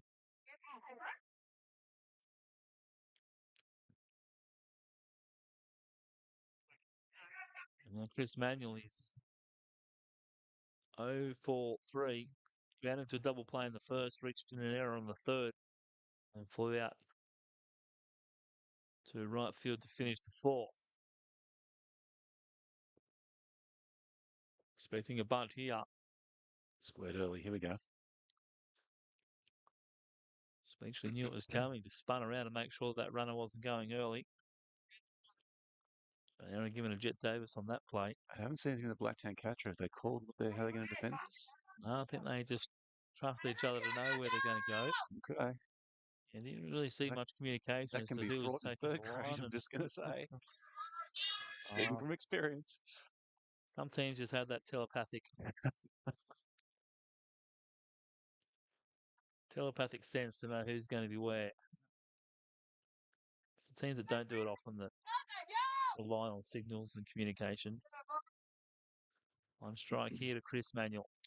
Maybe they've just, they may have said it verbally. No signal required from the catcher.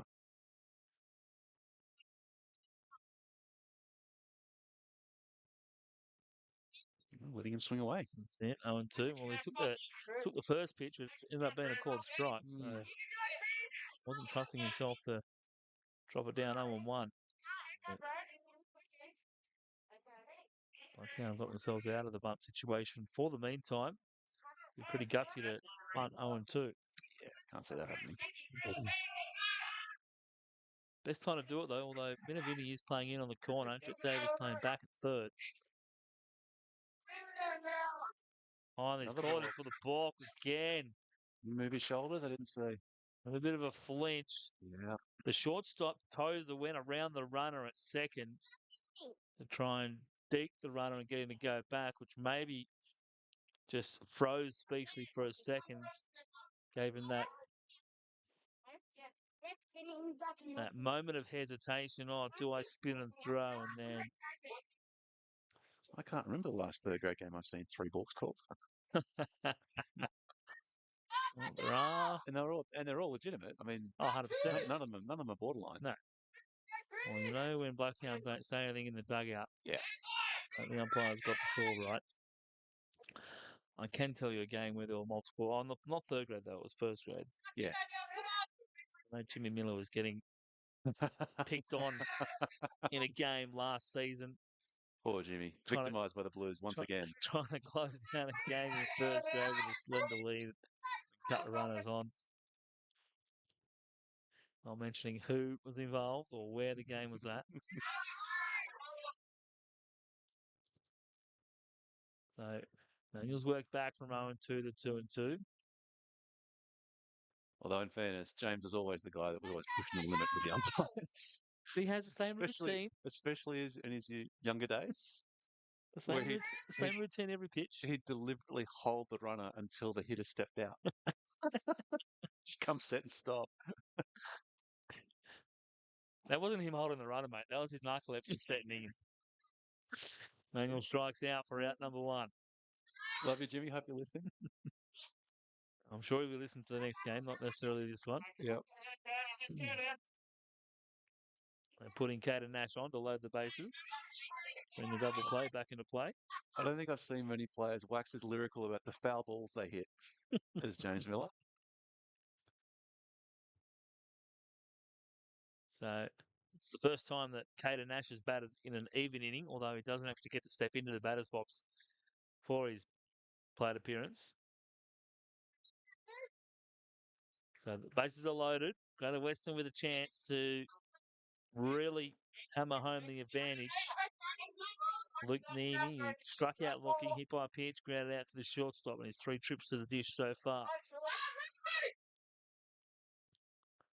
Straight up the middle, flare over shortstop. Toes it, it kicks out of his glove. Where's he going to go? He gets Caden Nash at 1 despite the strong slide. The theatrical, we might have an interference call here. No, he's not happy with the slide. It's a bit of a word. He's not happy with the slide. The second baseman, Margerson's taking exception to it. I think the intention for Nash was to get in the way of any potential throw that might have gone to first base. He did jump up into the slide, but didn't look like he made contact. But he also did that when he hit the double into right field in his previous at bat with no fielder around the base. Yeah, I don't think there's nothing in that for me. I don't think there was any intention to harm. I think it was more the intention he was trying to block any throw that might have been coming down the line. That's right. He didn't go through the bag. He just went straight to it. And I think if Martin does turn and maybe attempt to throw, he may have been in line for an interference call. Yeah. But it's a run to Greater Western.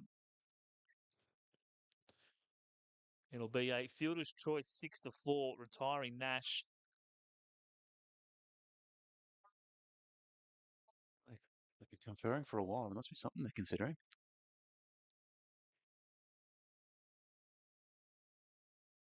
So they're just going to call in both coaches to settle both teams down. It was, like you said, nothing really in it. Margeson just took exception to it. But if you rewind the tape and watch Nash's slide into second when he hit the double, it was very similar. Yeah. And on that, unless I'm mistaken, there was no contact just then, was there? Not maybe minor contact, Okay. but the only difference in that slide was that Nash had his arms in the air trying to that's fair. distract the throw from Margeson, who may have had an opportunity to turn two. But it did seem to me at first viewing that as he's jumped up and into the base, he's lost all his momentum, so he just hit the base and stopped. Yeah. So even if he hit him, it wasn't that hard. No.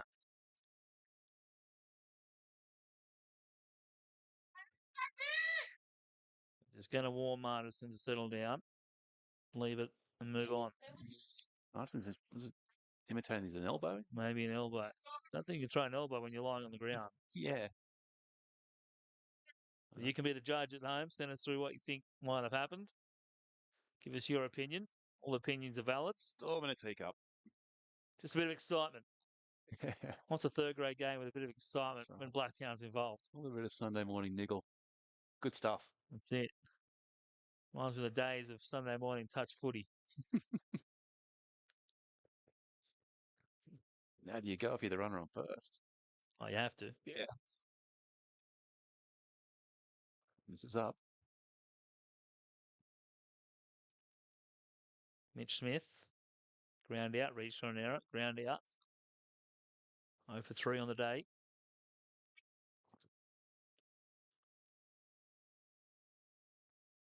Two away here in the top of 5. And it's down and in.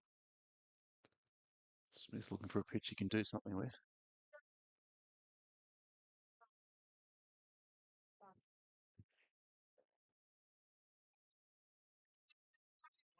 Two balls now, looking to lock himself in. 2-0 hit his count. Pick a spot in the zone. Go to Western dugout saying it's got to be a cookie. Else. Chocolate chip variety would be nice. Maybe salted caramel. Down in the dirt, nicely blocked by Patello. Yeah, taking all the way here. Speechley unhappy with himself. Behind in this count 3-0. 2 o'clock is the next game on the schedule. Our final game of the day, Manly and Blacktown in the second grade preliminary final.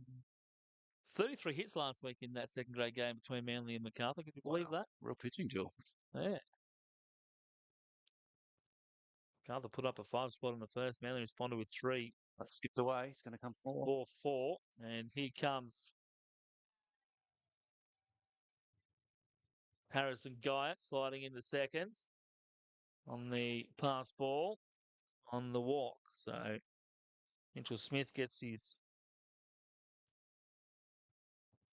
first turn on to run the bases, and we're probably going to see a pitching change. So potentially it for Speechley here.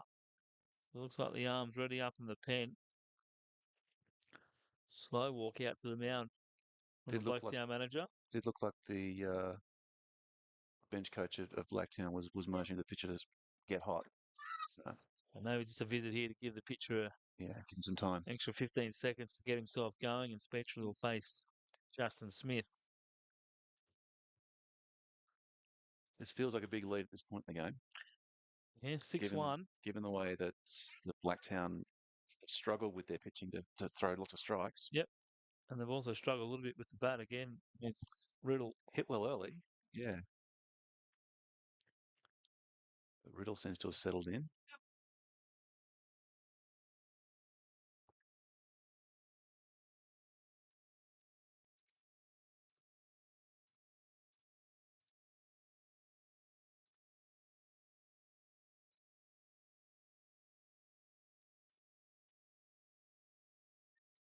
It sort of feels today that Blacktown have played in fits and starts, whereas Greater Western started a little slowly, but they've sort of built up and taking advantage of the miscues and pitching from Blacktown. Well, you got to take the opportunities when they're presented. Oh, absolutely. Yeah. Presented with that's right. Quite a few. You have to take advantage.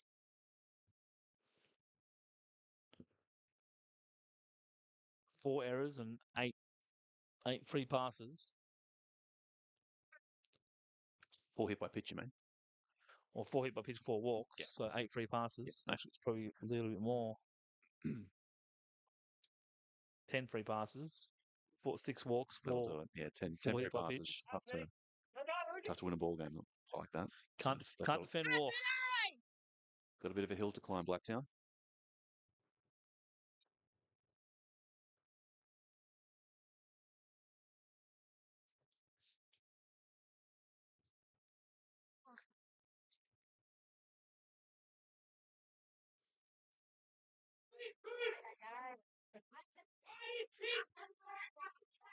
One and two here to Justin Smith. Speech to get out of this inning. Breaking pitch, top of the zone, a little bit high.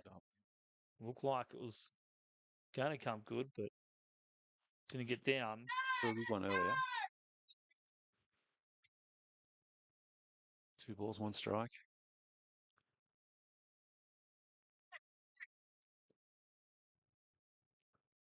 He's lined out. Straight at Tozer at shortstop.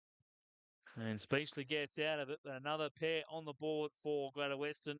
Head to the home half of the 6th. And it's the visitors leading 6-1.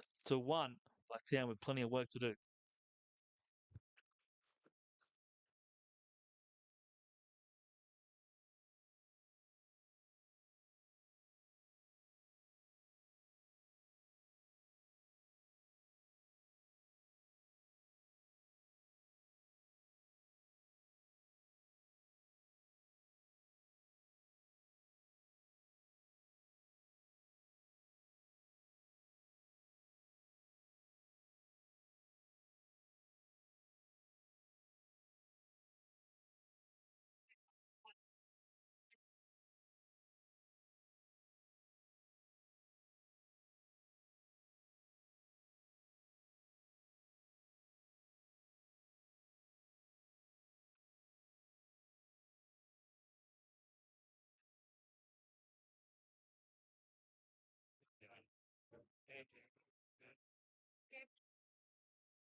So Paul Riddle being trusted with this sixth inning, the start of it at least. And when you have a 6-1 lead, why change what's working? Ashton Kennedy gets his first at bat. He came in a couple of innings ago, but he spent more time in the field than he has the dugout. And he replaced Dylan Green, who was under the weather. Ground ball straight back up the middle and immediate impact from your bench player. Single to start the inning. Yeah, just got to grind it back 1 run at a time. Blacktown will need plenty of them to overcome this 5-run deficit. Still a good amount of time. Yeah, plenty of time left. Playing 9 innings. Yeah, work for 1 or 2 if you can here.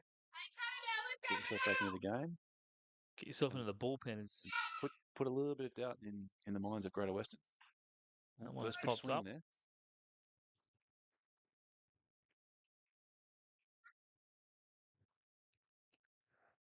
Jet Davis, third base. Couple of errors against his name today.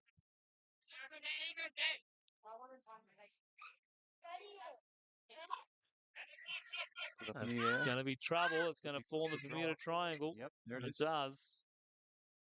Harrison Guy, the one who gets the hand on it, but it fell between Guy, Edwards, and Rowe. Nothing you can do about that. Back to back. Singles here for Looking for a little bit of luck, Blacktown. and they're getting it. Can they take advantage, though? Matt Fagan struck out on both of his at-bats. Riddle's got his number so far today.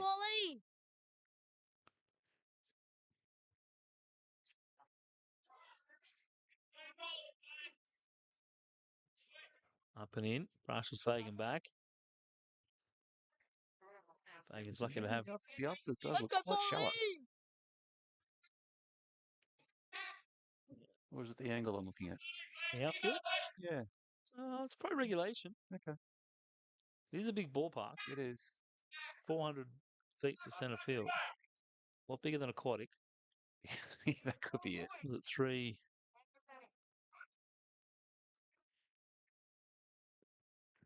It's not that deep to left field. I've hit one out. Back in the days when it was 10 bats. I was going to say it was a blown a gale. No, it was back when Z-Core was a thing. For those that used to play with those, the old Z-Core bats. Z-Core. Yeah, -5, 34, 29. Love it. They just ping off those things. 1-1 here to Matt Fagan.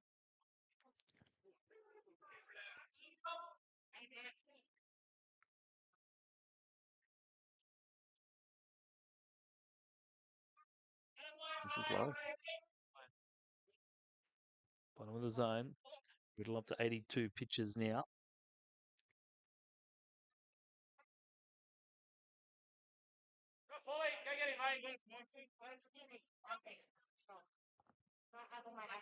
Looks like Greater Western have got their reliever ready to go. He's on straight over the back. Need a couple of balls by the looks. Yep. Go into the box.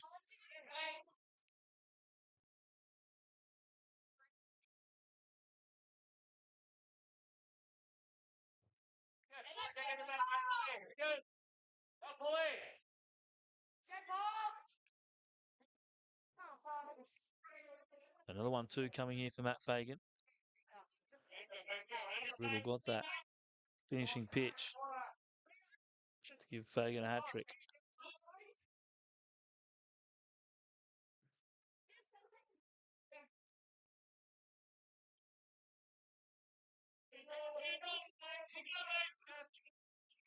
Poked up slightly. Shortening up. Got a punch on the other way. Bit of back control. Oh, he's got him. Then high again. Strikes out Fagan for the third time. No movement in the dugout just yet for Greater Western, so they're happy for Riddle to continue. And you have a 5-run lead. Put your faith in your starter. Yeah, ride him as long as you can. Ryan Herbert.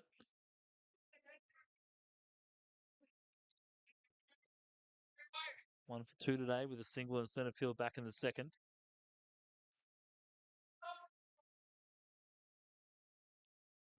He's fouled that one off to the right side. First pitch swinging.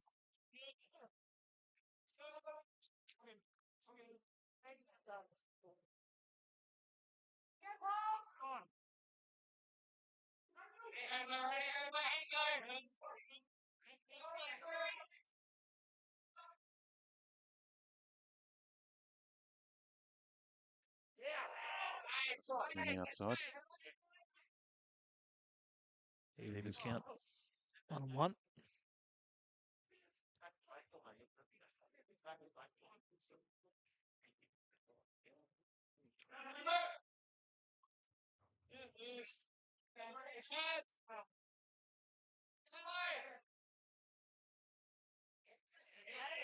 Hello again. Let's go, Polly! Riddle with Go on, the Polly! right kind of areas, but just a little bit low in the zone.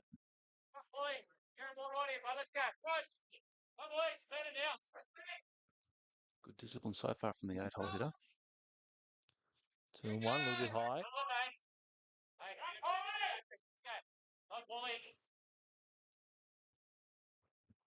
Going to shift it over to the 9-hole Patello.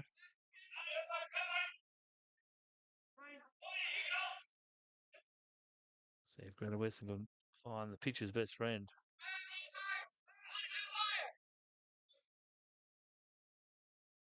He's hit that pretty well.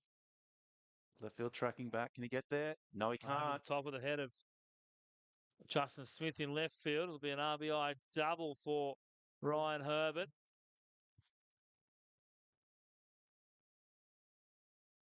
Right, so we've got something interesting going. Here comes the coach. Thought Justin Smith was going to get there for a moment. He made good ground on it, but it just kept sailing. Yeah.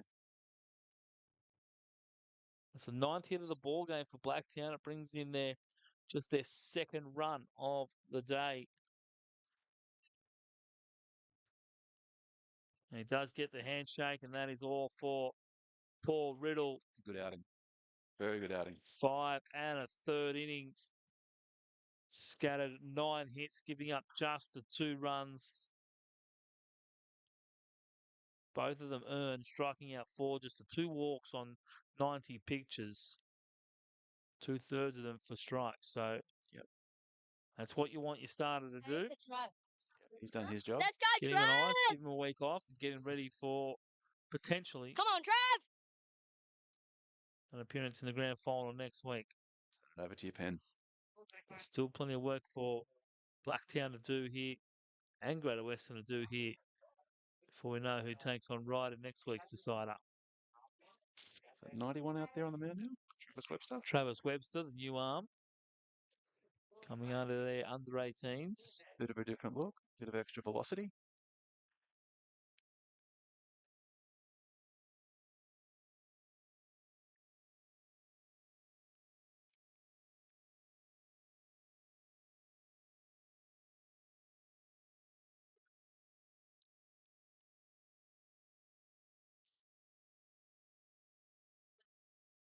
Just a 5 innings in third grade for Travis Webster. It was back against Blacktown. Sorry. It was last week against MacArthur. 5 innings pitched in relief. Faced 20 batters. In a final. Just the 2 hits, 4 walks, 3 strikeouts, 2 of them looking. MacArthur managed only a 1.25 batting average against.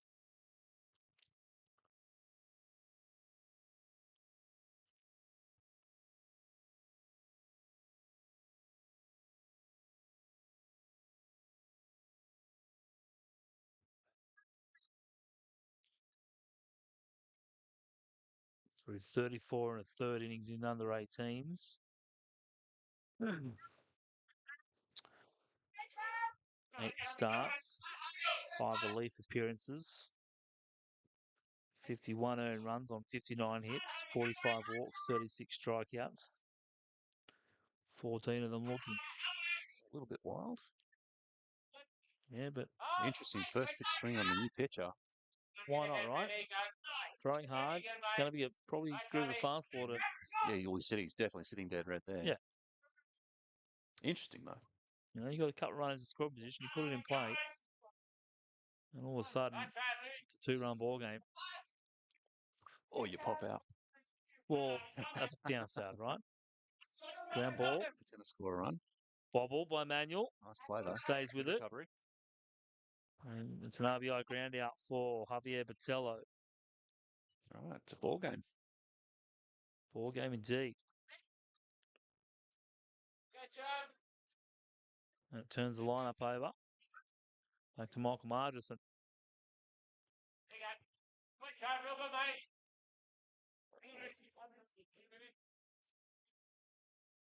They must know each other.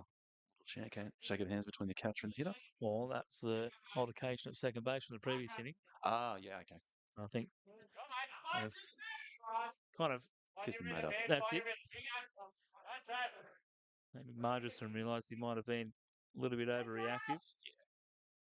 But in the heat of the moment, It happens. It happens. Yeah. We've all been there. It's how you respond to that. And I think they've responded in the best possible way. That's good to see. Margerson pops up. Chris room. Manuel over for it. Plenty of calls of you've got room, and he had plenty of it. Makes the catch. And Webster comes out, he gets the ground out, and he gets the pop out. And it closes the book on Paul Riddle, and it closes our 6 innings. We're down to the final 3. Blacktown have made it a game at 6-3. We head to inning 7.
Marcus McDonald, the new pitcher for Blacktown here in the top of the 7th.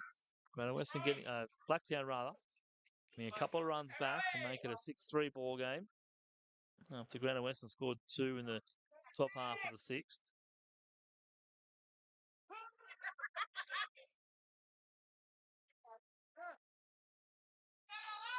Marcus McDonald with just the one start on the season was against Granite Western back on the 12th of November. Been using a relief role for his 6 other appearances. Third grade most of the season or other grade? No, it just looks like third. I haven't gone back to look at the other grades yet. They've pitched around. Right side, one bounce. Room service bounce for Margerson. Mitchell Rowe is retired on the ground out to Margerson at second base.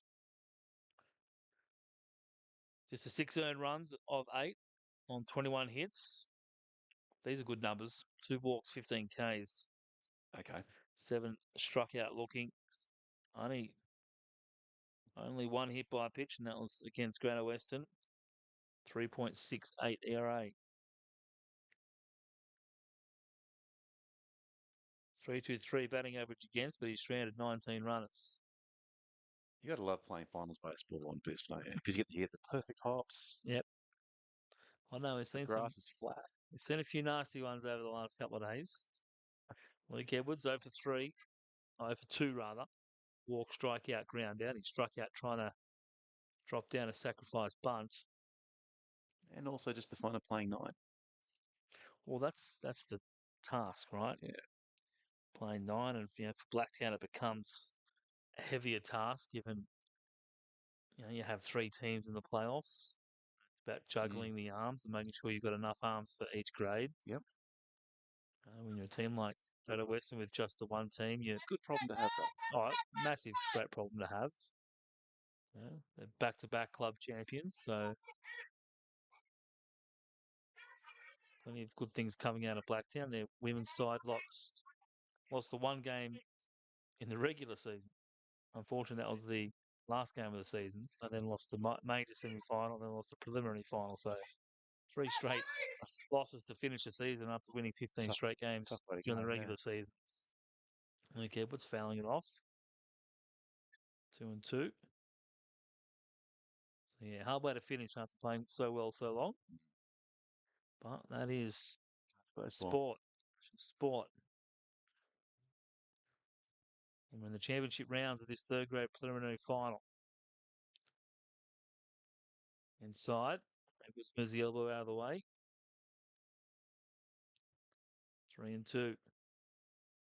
Into the lefty. Greater Western 4 lefties. Blacktown started with 1 in Dane Tozer with the introduction of Ashton Kennedy as a second left-handed hitter. Edwards fouls it off. Love to get himself aboard here.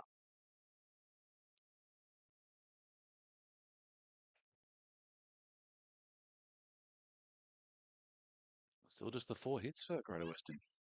Yeah, they've been kept in check, but they've... Well, we were speaking about 10 free passes and 4 errors. Another walk. I'd say if you can keep your magic number at about 5, you've got a long way to winning the game. And they're at 11 now. So Luke Edwards draws his second walk of the day, 0 for 2 with a pair of You're putting yourself a tough road. base on balls. 9-hole, Nathan Manuel.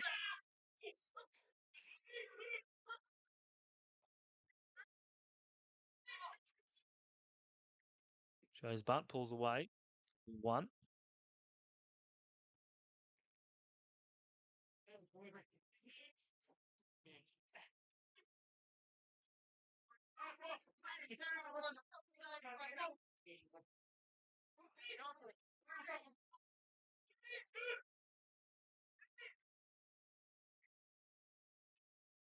Takes off, 1 hop.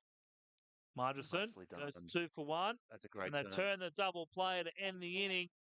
Despite the best efforts of Luke Edwards to break it up.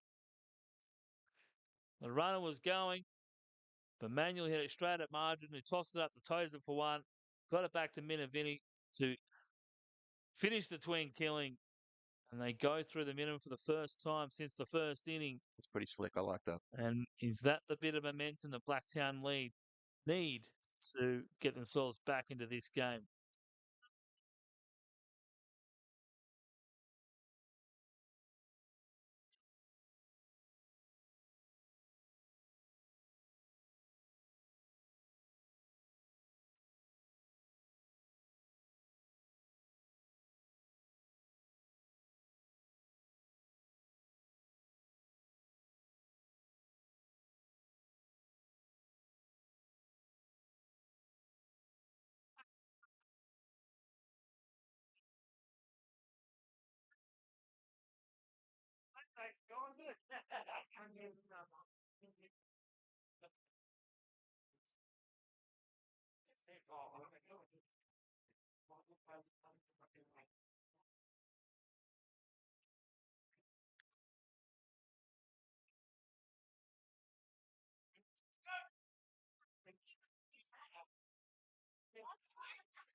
Greater Western relied on Riddle and Webster last week. It was Riddle who went 4 innings, and then Webster came out and fired 5 shutout, giving up just 2 hits. He did walk 4, but struck out 3.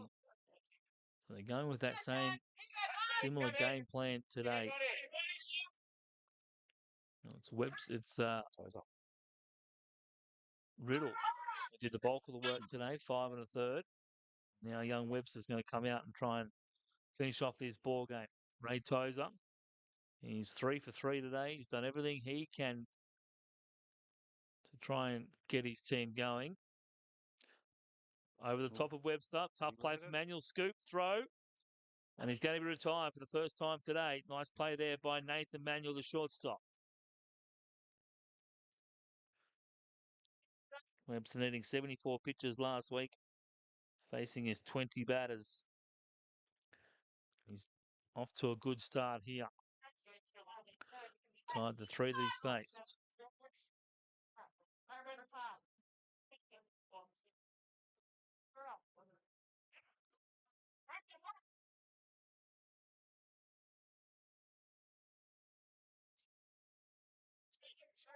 Breaking pitch, too high on Alessandro Minervini. Pair of ground outs to the pitcher, or pop outs to the pitcher rather, and a strikeout to boot.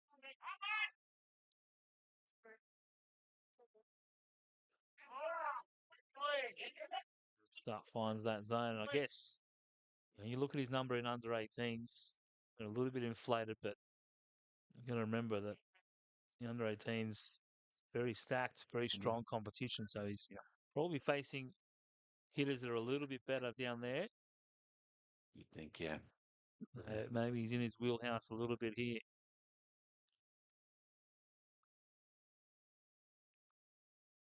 Still, there's a few old head veterans in that Blacktown side. Yeah, there are. And strike 3.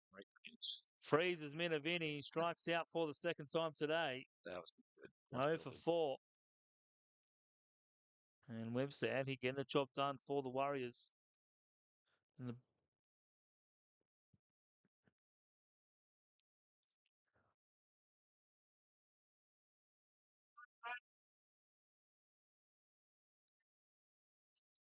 ground out and the strikeout.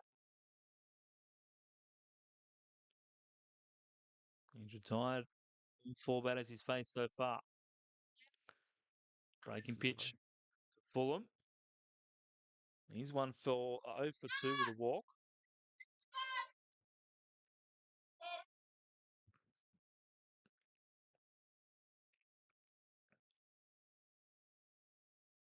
Ground ball.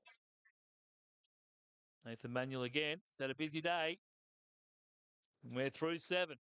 Blacktown down to 6 outs. Greater Western in the box seat. They've got some work to do still, but they lead this game 6-3 as we head to the 8th.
The final 6-8. Oh, final 6-8. Final 6 outs for each team.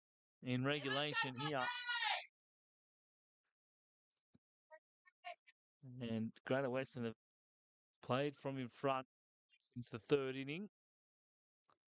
Blacktown score first in the bottom of the second before Greater Western responded 3 in the third.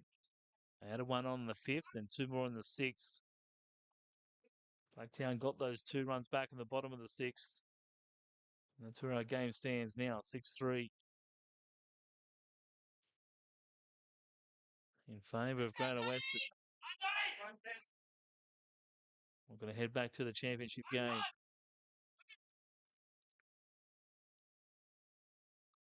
Bottom of the zone. 0-2 to Harrison Guy. It'll be the top of the order for Greater Western. Staying aggressive in the box. You want to put on a couple of extra runs. First bit swinging to lead off. That one's ripped. Hit hard. No, he's up there. And no, it's off the glove. Kicks out of the glove of Ryan Herbert. Just couldn't squeeze it. Well, it's a dirty double there for Harrison Guy as he slides into second base. Wasn't the best route to the ball. He was backpedaling a lot, was Herbert. He ended up having to looked like he had to put his arm back over his shoulder. And Harrison Guy starts the inning with a double into left field.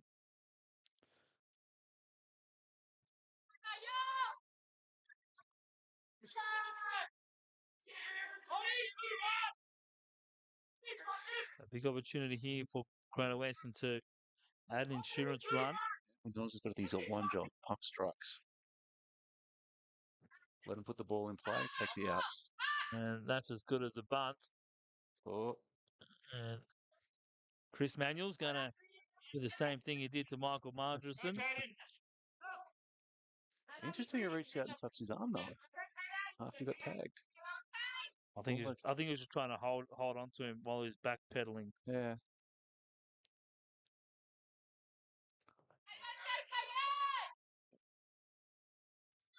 Certainly meant he couldn't make a throw. Well, although the runner was going nowhere. That would have actually been interesting. Yeah. But it's as good as a bunt.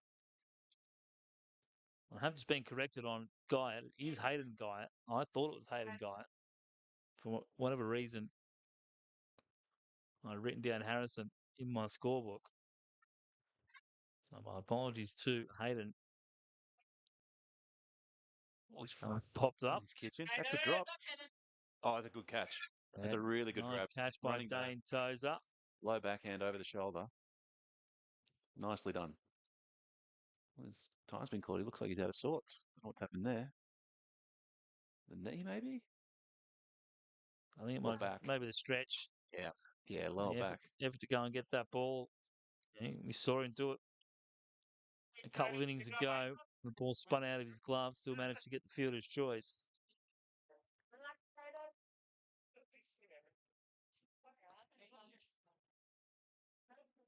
So 2 quick outs here for Blacktown. Just a tonic they needed after giving up that double to Hayden Guy.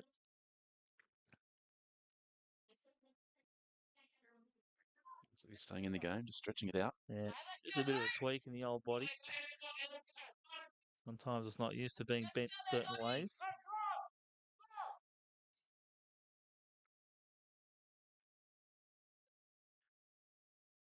Malik Niemi 0 for 3 with a hit by a pitch. And we're back with 2 out here in the 8th.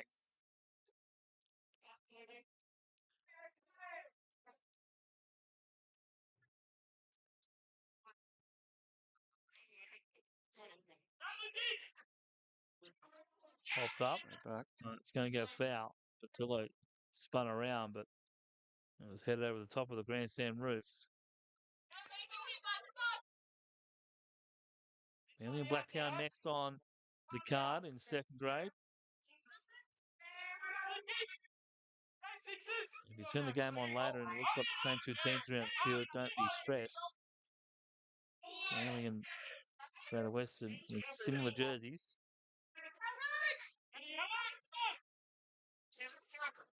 Different coloured numbers. Different coloured numbers. No light blue on the Manly jersey, just maroon and white. Ground ball hit back to McDonald. Beautiful PFP. Shortens the throw to first. Underhand toss. And they work around the double. And they'll head to the bottom of the eighth. Still trailing this third grade prelim final, 6-3.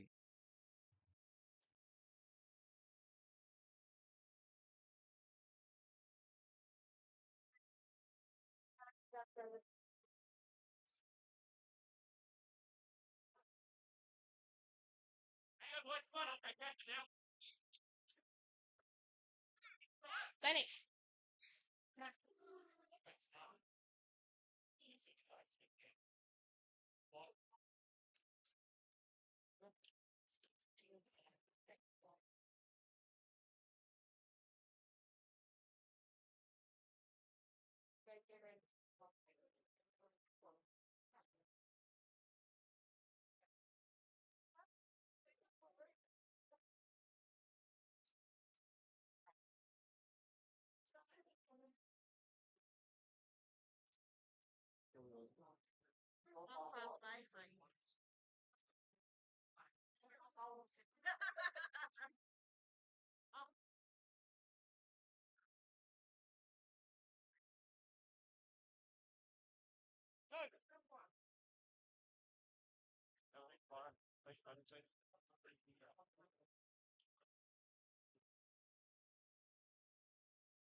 Hey, Blacktown down to their last 6 outs. Ashton Kennedy to lead things off. He led off the sixth with a single in the centre field. That was his first at bat of the morning, or as it was at the time, the afternoon. We are in afternoon now. I must have spent too long in America, mate. I came back thinking that daylight savings started today. I made a little comment last night during the first grade game to change the clocks, and then right away I jumped on Google to double check. I thought, no, that's only March. Doesn't The sound umpires right. must have been listening. It wasn't the umpire's fault they were late. That one hit on the ground. A tough play there for Rowe. Good spin. He was a little bit nonchalant getting over to the ball, wasn't quite hustling. Yep. And then the spin just beat him in the end. So it's He got himself into a position where the spin beat him. maybe the first error charge to Greater Western here, who have played pretty good defence so far through the first 7 innings. I think you could score that either way, but I think second baseman knows that he probably should have got further out of that ball. Yeah, should have buffed it. Just don't think he was going hard enough to get to that. Yeah. Yeah, recorded as an error, so first error of the day. Yeah, fair enough.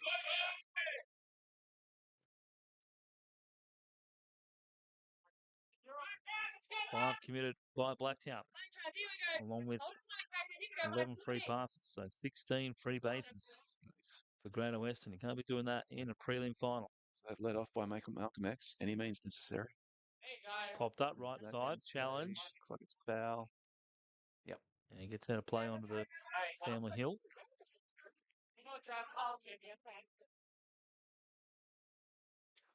Chet Davis, triple, ground out, single. 2 for 3.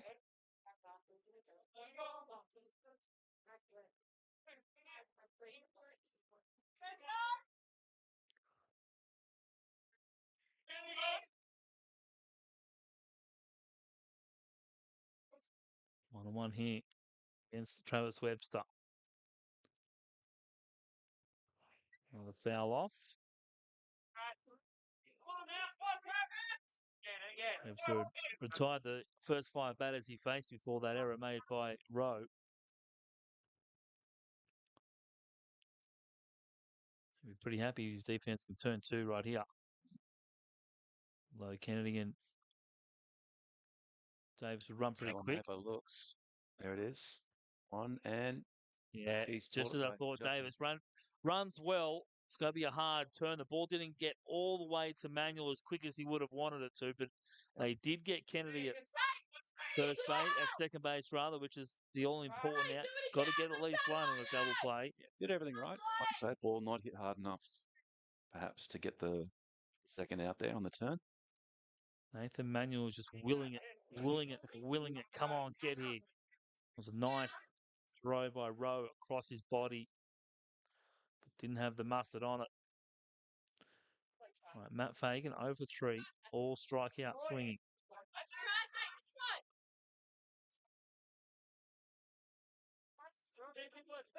Will he turn Mexican? This is why baseball's such a great sport. Here, you get another chance. You always get another chance. Oh. Doesn't seem to be confident in that box, Matt Fagan. Yeah, a little bit out of sorts on that swing. That's a swing that says he's got 3 strikeouts already. So he's got to reset, take a breath. He's choked up. He's looking to control the bat head, so he's doing the right things, giving himself every chance. It's confidence booster when you can foul one off, though. Yep. Now you can make contact. Yep. He's taking a good approach. He's got to got to execute. Hit breaking ball, sit breaking ball here, and if he throws something hard at you, then react to that one. He's well back in the box, so the off speed is what I'd be throwing. He's popped it up. So he avoids, or maybe not.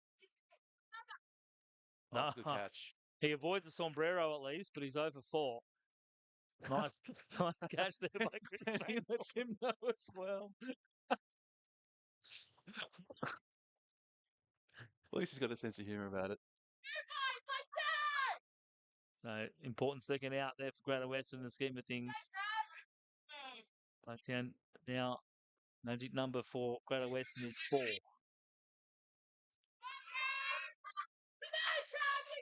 Taking a moment now to reset before he faces Ryan Herbert. And a double off the glove of Justin Smith in left field. Smith playing deeper this time.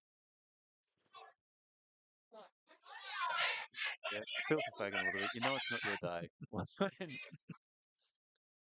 You foul it off after you've gone over 3 with 3 strikeouts and then he makes a catch leaning into the dugout. I was about to say he's avoided sombrero, and then I saw how far Chris Manuel is going. And he's faced in it film with a lot of confidence that it was saying playable. All of a sudden, his sticks, he's just reached out. And just a normal reach. You didn't have to scale the fence and extend the reach by any means. Didn't go into the stands like Jeter. But it's one of those days, Mr. Fagan, we've all had them, where the game doesn't love you back. That's it. A couple of wild pitches here by Travis Webster, just giving Blacktown a chance to move a runner up to third base. If I was Greater Western coach, I'll be just coming out very quickly and having a quick chat to my young pitcher, settling him down, maybe nerves getting the best of him.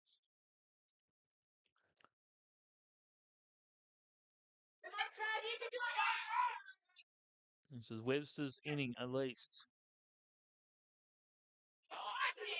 Outside corner, 3-0. Just give up this guy and then go after the 9-hole hitter in Patella, who's 0-2 with a walk.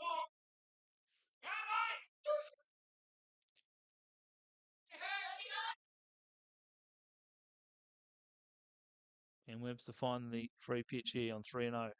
Does? Can he come all the way back?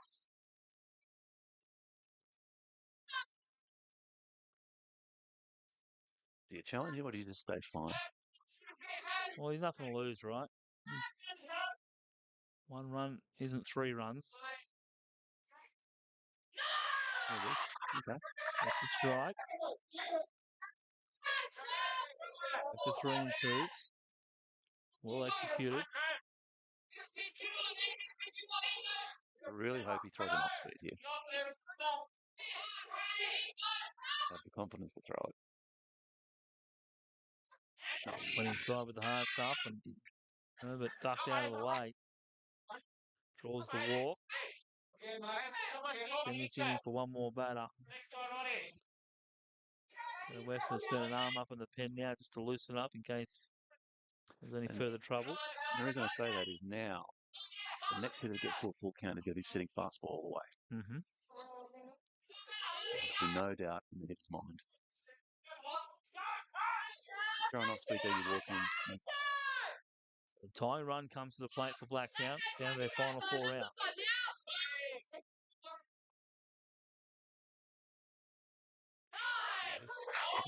Finds that inside part of the zone. It's where he's trying to get Herbert. Finds it here with Patello. Those pitch strikes, always important.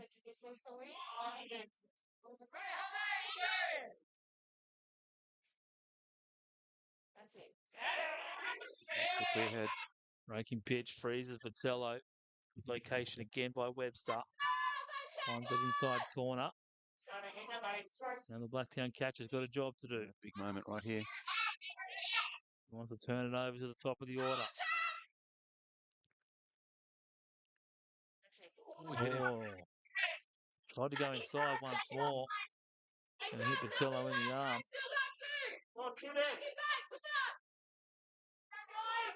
Juices the bases with 2 out. Still no movement. Thought that was a big moment. This is bigger.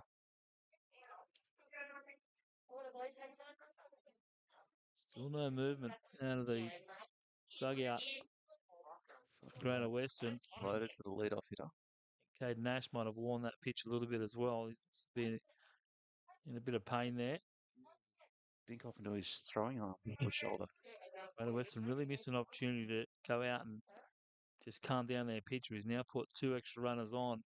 They had have gone out midway through that at bat.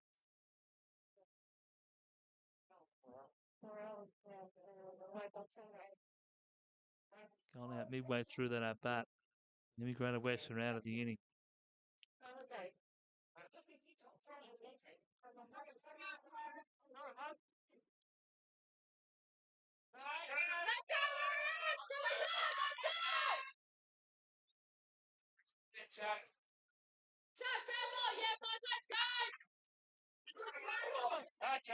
Blacktown turned the lineup over. Back to Michael Mardrason. He's going to get his 5th trip to the dish. Everything he's hit has been the left side. Flew out to left field, then grounded out third base, grounded to a fielder's choice at third base, and flew out in foul territory, also to third base. Webster fires in the pitch for a called strike 1.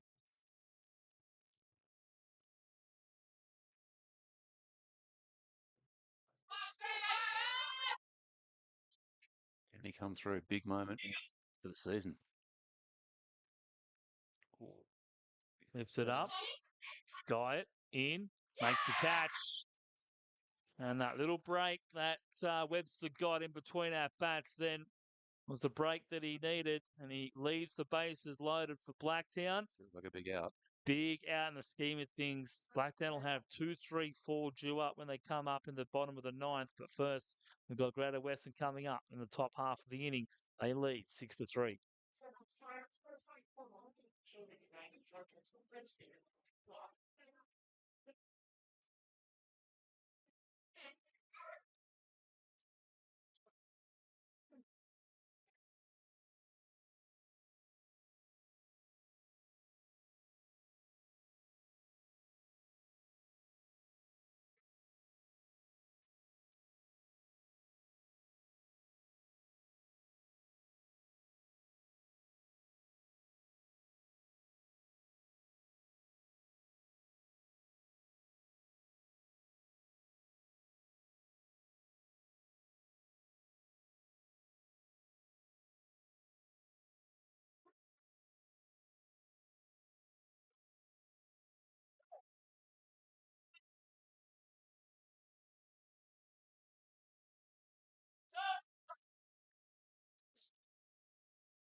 Mitchell Smith, Justin Smith, and Mitchell Rowe will be the three hitters for Greater Western here in the top of the ninth.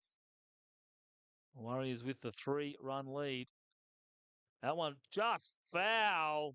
Close. Up the line, both umpires calling. Billy Green and Paul Jones on the same page. They both called at the same time. It's a good call. That's close. That's close. That's the kind of call when one goes foul and one goes fair. Yeah. I've seen that happen.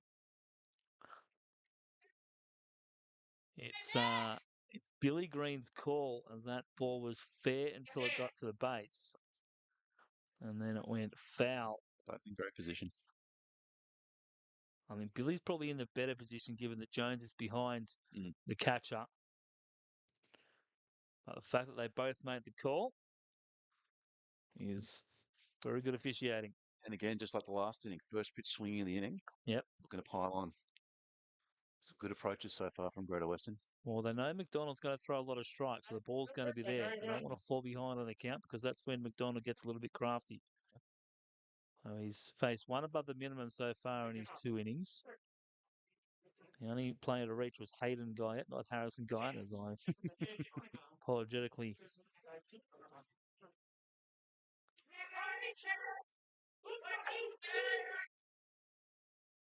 The double into left field. Tries to bend one in, but drops it low. And was stranded in the previous inning. 2-2 here to Mitchell Smith, who's had a busy day at first base. He'll be up to about 9 or 10 putouts. Most of them coming from the Manuel brothers on the left-hand side of the infield.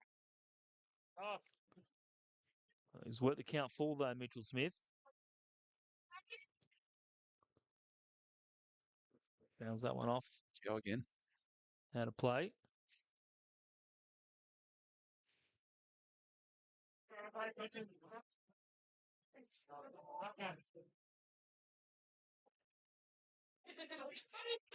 And just at 2 hours and 50 minutes so far.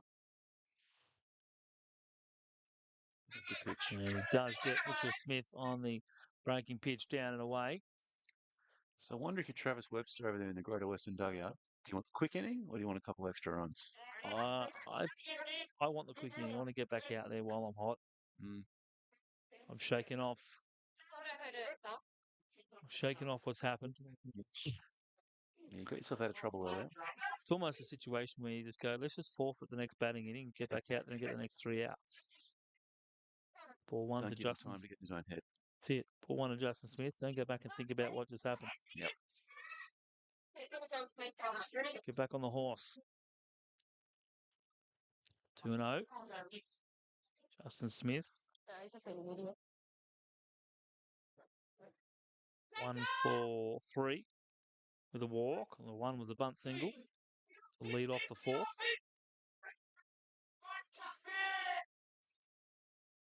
McDonald finds the strike zone. 2 balls and a strike. Both second grade teams in the cages getting their hacks in before their big game at 2 o'clock.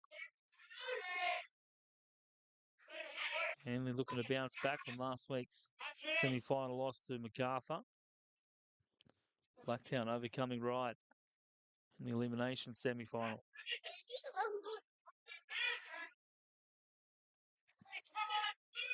3-1. Make that 3-2.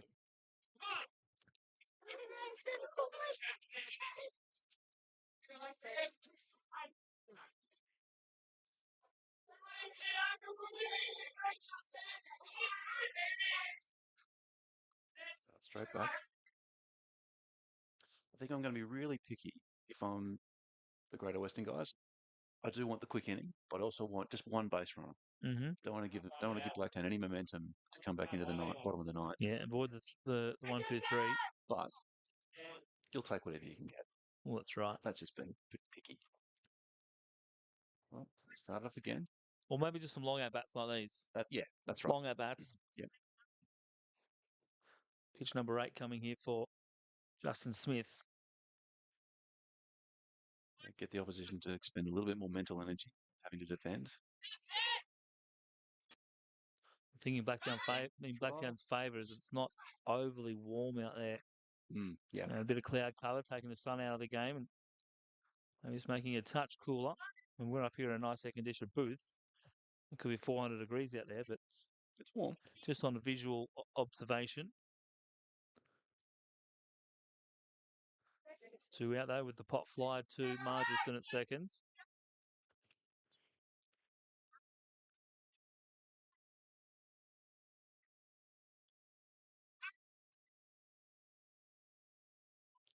One straight up, but Mitchell Rowe fouls it off, and that's going to land in the concourse behind us.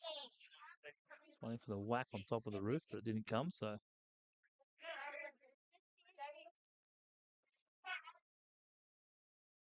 0-1 here to Mitchell Rowe. Donald's got himself ahead in the count. Just missing. Touch on the low side there. 1-1.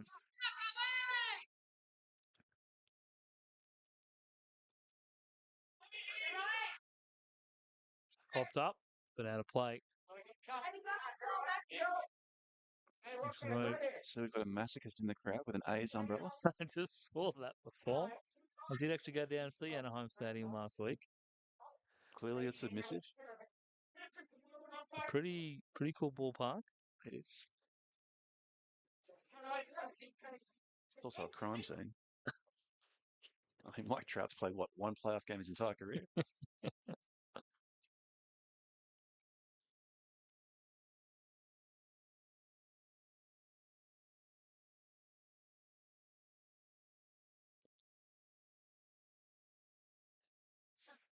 Mitchell Rowe fell behind, but he's worked the count back to 2-2.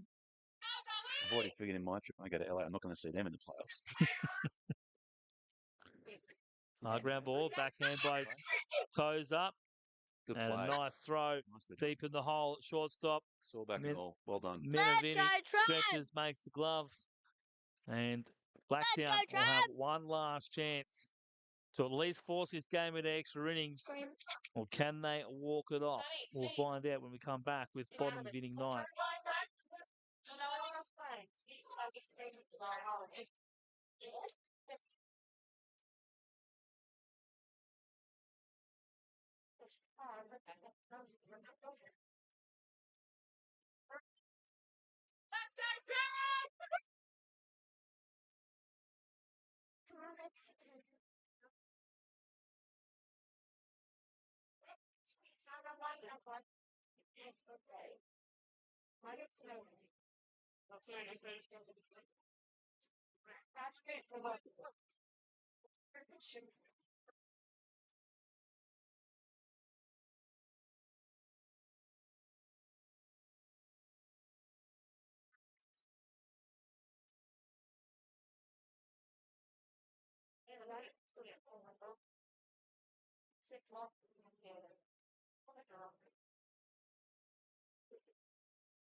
Two, 3, 4. Toza, Minavini, Vaughan.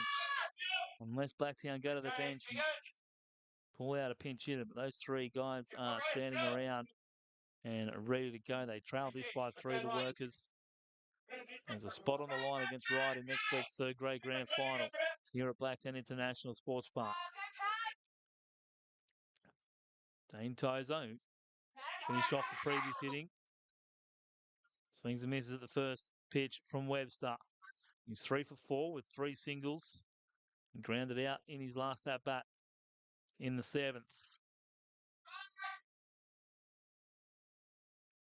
Popped up left side. Manuel has had a few of these. This is probably the toughest, looking straight at the sun, but he made it look easy for the first out. One away for Greater Western. 2 outs away from a grand final berth. If you're a Blacktown hitter, the approach is simple. Get on any way you can. Just turn it over to the next guy. That's it. Pass the button. Extra bases are nice, but just get on. Give yourself that extra chance. Minervini, a couple of pop flyers to the pitcher and then a couple of strikeouts for his 0 for 4.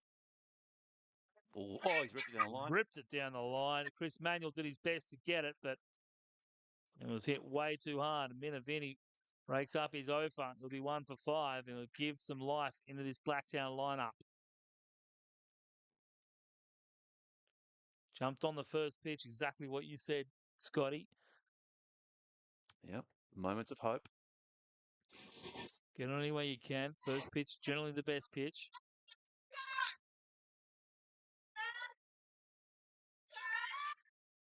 I'm a little surprised they haven't gone to a pinch runner because he didn't get down the line that quickly. Yeah, 1 run's inconsequential, right? You're playing for 3. You're playing for the big inning here. That's right. Yeah, you're right. That's true. His run's really inconsequential. The only thing you achieve by putting a pinch runner is potentially staying out of a double play by putting a speedier guy in there. Looking down there, I don't think there's really any real options. Yeah, no one else seems to be getting ready. That may be quicker for Blacktown. They dug out half the size it was last night in the first grade game. That one outside. Caden Nash has been tested today. He's Little Ginger? little ginger after that one. I think he might have caught that foul ball. Foul ball in the previous inning. He was a little bit sore after that inning finished. A little bit dehydrated maybe. Yep. Shaking his legs out. It's only the second time all year he's caught 9 innings.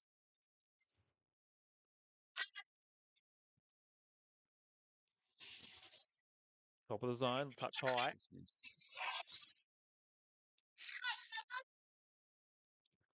Daniel Thorne, the hitter, is 0 for 3 with a walk. There's 3 ground outs all to the left side. 2 to Manuel at third, and 1 to Manuel at short.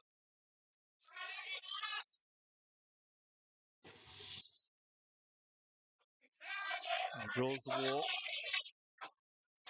No one in the pen for Greater Western. Maybe they've got someone already warmed up, sitting in the dugout. No chat either. Tying run at the plate. Yeah, again. This is where you go out and just calm down your pitcher. Yeah. I'm a little surprised there's no conversation going on. Ashton Kennedy now, he's 1 for 2.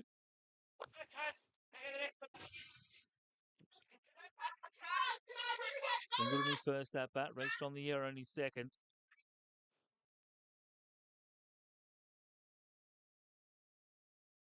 Fouls it off. I think this is probably the guy to really get Blacktown going in this inning. He's right on that pitch too. And under 18 coming off the bench as a replacement for the birthday boy, Dylan Green. 1 for 2 with a run scored. Right on it. Just couldn't quite square it up.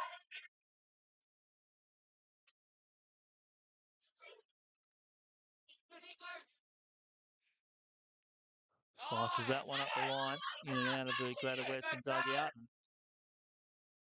Webster's got himself ahead, 1 and 2.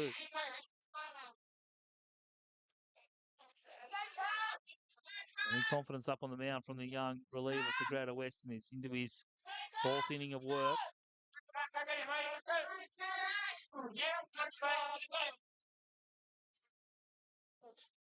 He's cool. Looks like the high fastball. Sliced left field, trouble, but foul. It's one of those ones that just bleeds into the outfield. Falls back behind the top and been rescued by Chris Manuel at third.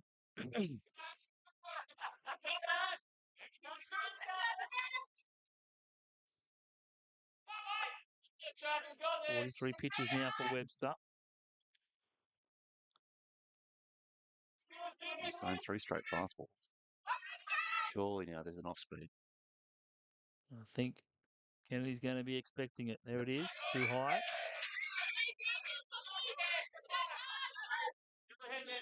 So head 0 and 2, so no harm in missing the spot.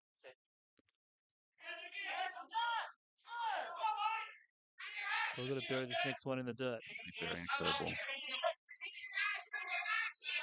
Down the east. He's set up low. Easy fastball in on the hands. It's going to drop for a base hit in front of Smith out in left. Does he have to play at third? No. High throw. Minavini goes in head first.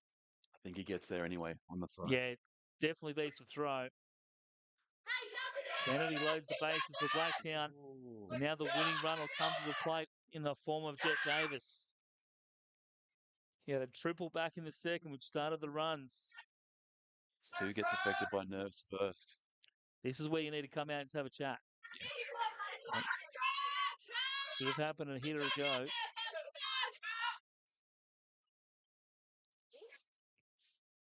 Slow the game down, take the momentum out of the team. He's starting to build and starting to get on top. 2 for 4 for Jet Davis. It's up and in. Tying run now at third. Blacktown going to force extras. Are they going to walk it off? Or even Nash, just call time. Go out and have a chat to your pitcher. So, hey, look, slow down. Got a 3-run lead. Only need 2 outs. No, you don't have to say that. Just go out and say, what the hell's going on? What are we doing after the game? It doesn't even have to be about baseball. Now comes the visit. They must have had the broadcast on. Finally got the tip. Listening to a couple of rank amateurs. Hey, speak for yourself. Good time to come out that 2-0. I like the 2-0 visit. I reckon if you Jet Davis, you've got the count in your favour. You've got a young pitcher on the mound who's clearly struggling. And now, interesting that we've got a pinch runner coming in at third base. Maybe Minavini's not feeling well. He did look kind of ginger coming off after the previous inning finished. Yeah, okay. 47 coming into the game.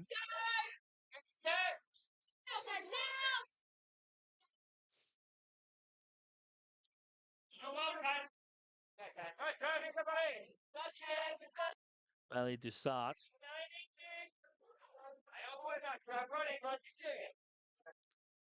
All right, I'm green lighting Davis here.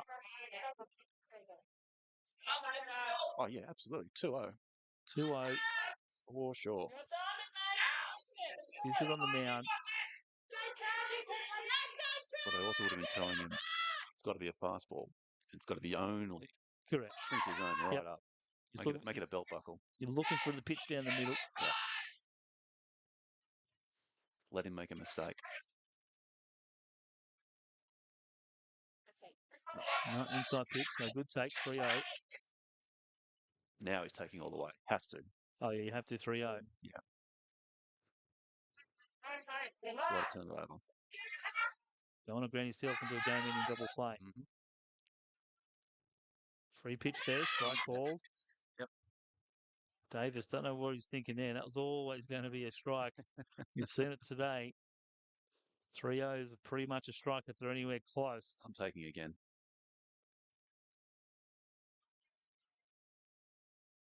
Yeah, there it is again. 2 absolute pipes from Webster. Davis the first time, maybe. The second time, not even close. I wonder if he's shaking his head at himself. Because they were both. I'm going to say advantage Webster here, given that Davis thought he's had 4-4, 2 pitches in a row on absolute I think so. belt buckle shots. Right side, back for it. Edwards, the sack fly will close the gap to 2. They just need to get the ball back in. But only 1 out remaining. And they get the second out. So well done, Webster. Didn't give up the big shot. And look who's stepping up. Oh, here we go. This is the chance. This is the chance. This is the chance. The ultimate redemption story. We're going to have Ashton Kennedy surely move out to second. I'm a neutral observer, but I just hope he does something. I really do. You know, it's the chance to redeem yourself. You've had a rough day, 3 strikeouts, an unlucky pop out. And here you are with the season on the line. Ashton Kennedy won't be a first for long.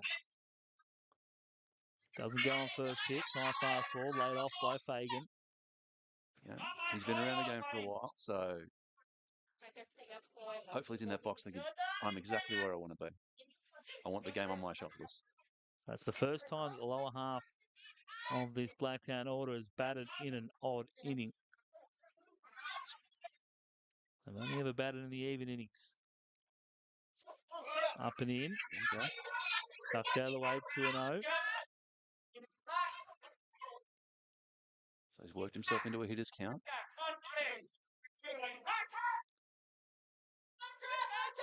Facing a young guy.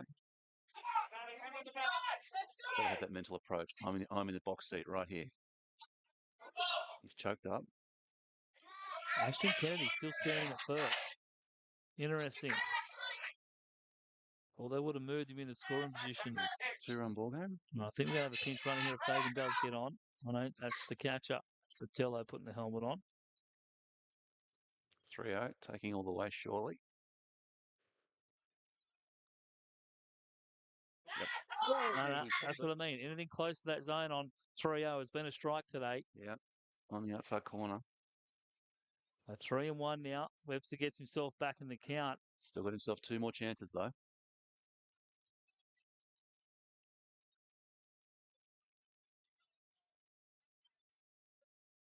Up and in. Okay, here we go. Oh. So he's drawn the walk. He's done it for his team. And he represents the winning run in this preliminary final. The time run, Ashton Kennedy stands at second.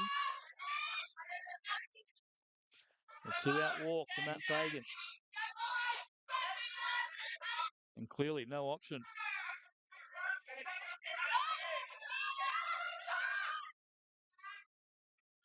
No options on the bench for Blacktown to pinch run, so Fagan's going to have to do the 270 sprint himself to win this game for Blacktown.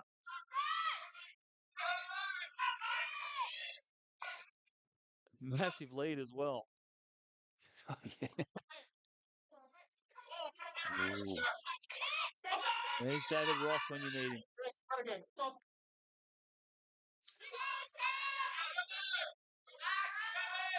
He just needs to suck in the big breaths. Yep.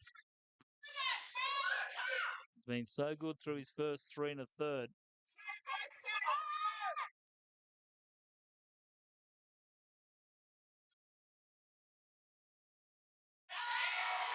Finds the zone there to even the count. Webster with the Herbert rather, with the big shot. Back in the 6th, the double into left. He walked in the previous at-bat. He's 2 for 3 with the walk. Swing and a miss. Through it. Webster now 1 pitch away from sending Greater West to the next week's decider. This is what semi-finals, what final playoff baseball is all about.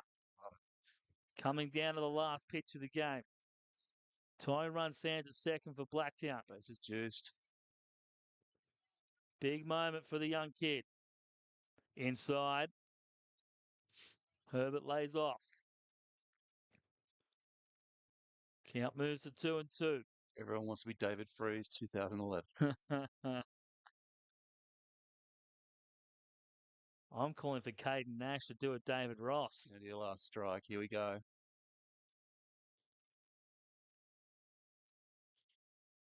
Up and in. Patello's the catcher. He's on deck.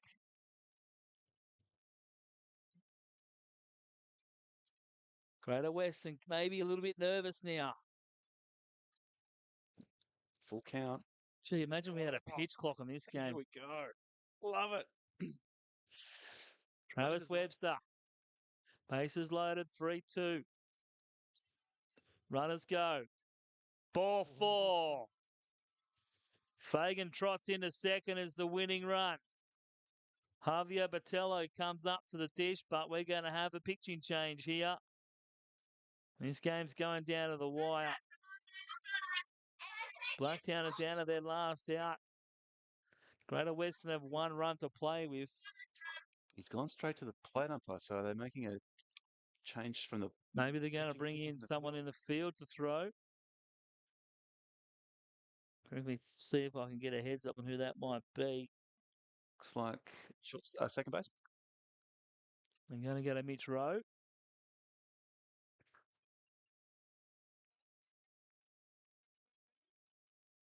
And Travis Webster just couldn't get it done. Or is it Nathan Manuel, shortstop?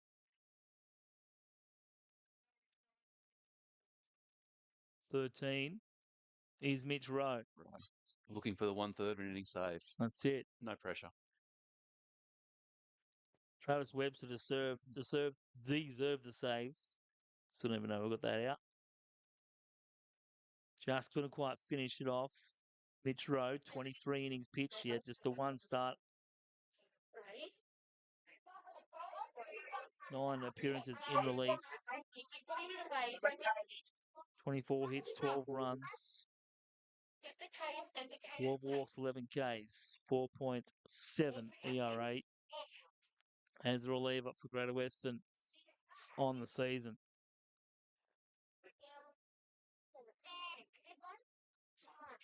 Blacktown sending their 8th hitter to the plate. It's going to be the catcher, Botello. He's Can he do a Sid Bream? 0 for 2. Walk and hit by pitch.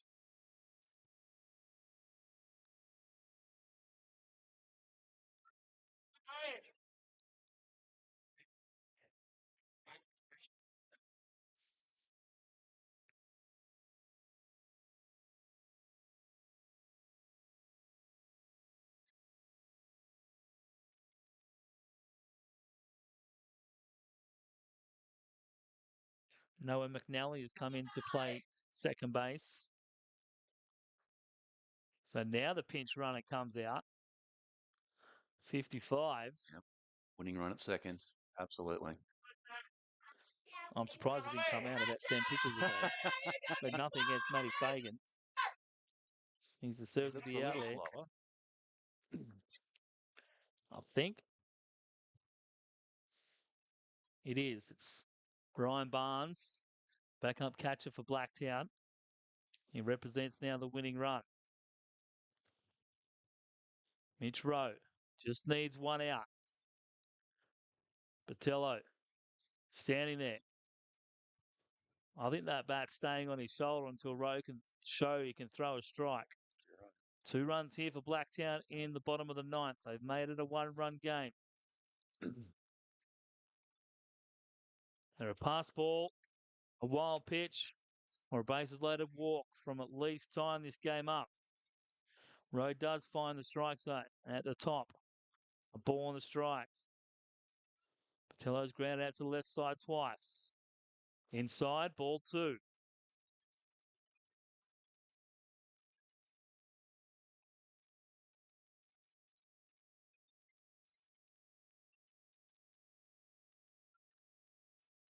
Got to be sitting fastball. Yep. In the dirt. Ooh. Ball 3. Ooh. 3-1. Big spot here for Rowe. Patello doesn't even really need a bat right now. He's happy just to stand there. Outside, ball 4, and this ball game is tied. Poor Riddle, who worked so hard, he'll have a no decision. And now the top of the order in Michael Margerson has a chance to send Blacktown back into the decider to take on Wright. They have not led since the top of the 3rd.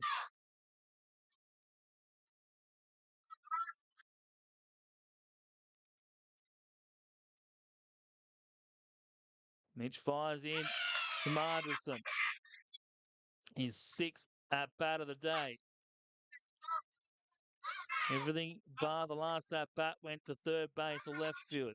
He flew out to center field in his previous. Lifted left side. Smith with the run. Has he got room? Makes the catch in foul territory to end the inning, but Blacktown have tied it.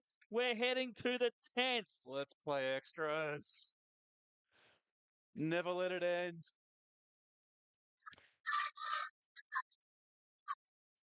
We're heading to the 10th, ladies and gentlemen. And an extra innings, there's no ghost runner. Umpires are just going to converge. We play normal baseball. Michael Margerson had the chance, but it just fell out. Just fell short. Great catch in left field by Justin Smith. Didn't have a lot of room to work with the warning track fast approaching. Right into the tricky part, yeah. Whoa! Pitching forward onto his knees. Interesting one there from Warm-up picture by McDonald got completely waved right at umpire Paul Jones. Luckily for him, He's he was moved further watching. away, I've noticed.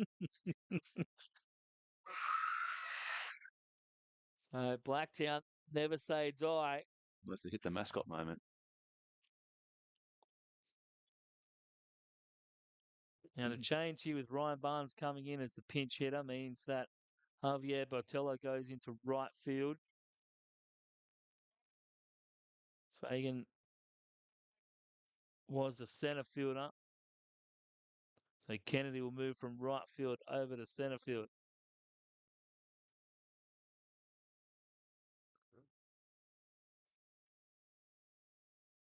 It'll be 8, 9, and 1 for Greater Western. Edwards, Manuel, and Hayden Guyot.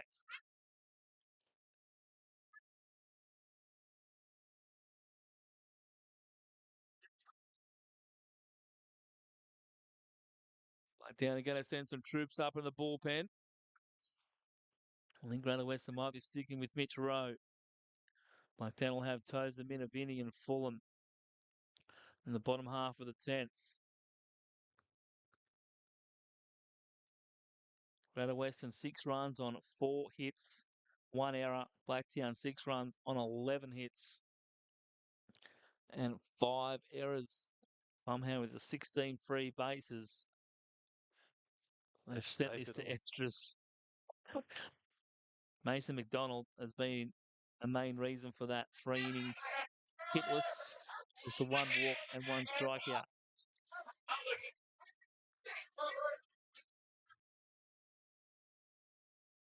3 no-hit innings from Mason McDonald. He's going to be called upon here to work the 10th.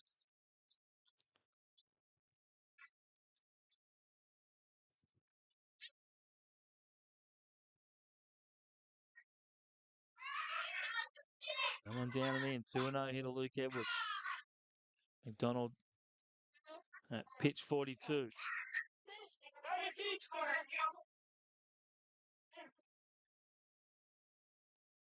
Can the bottom 2 hitters in the Greater Western side get on and bring the middle of the order up later in the inning? 3-1 here from McDonald. There it is. Edwards thought it was ball 4, but Just looked to be rushing a little bit those first couple of pitches, McDonald.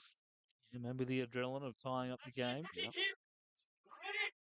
Little tense.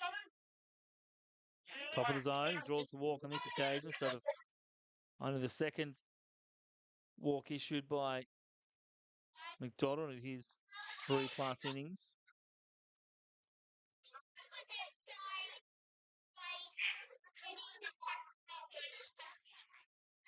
What do Greater Western do here?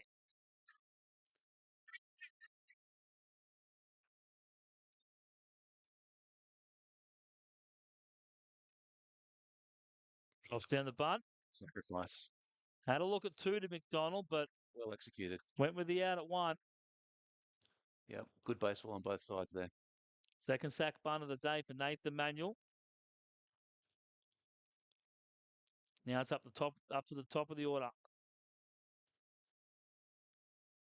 to drive in that run. I think it's an encouraging side, McDonald. You know, had the presence of mind to check second, didn't just automatically go to 1. So sometimes you just never know. Outside corner to Guyot. Called strike 1. His 6th trip to the plate.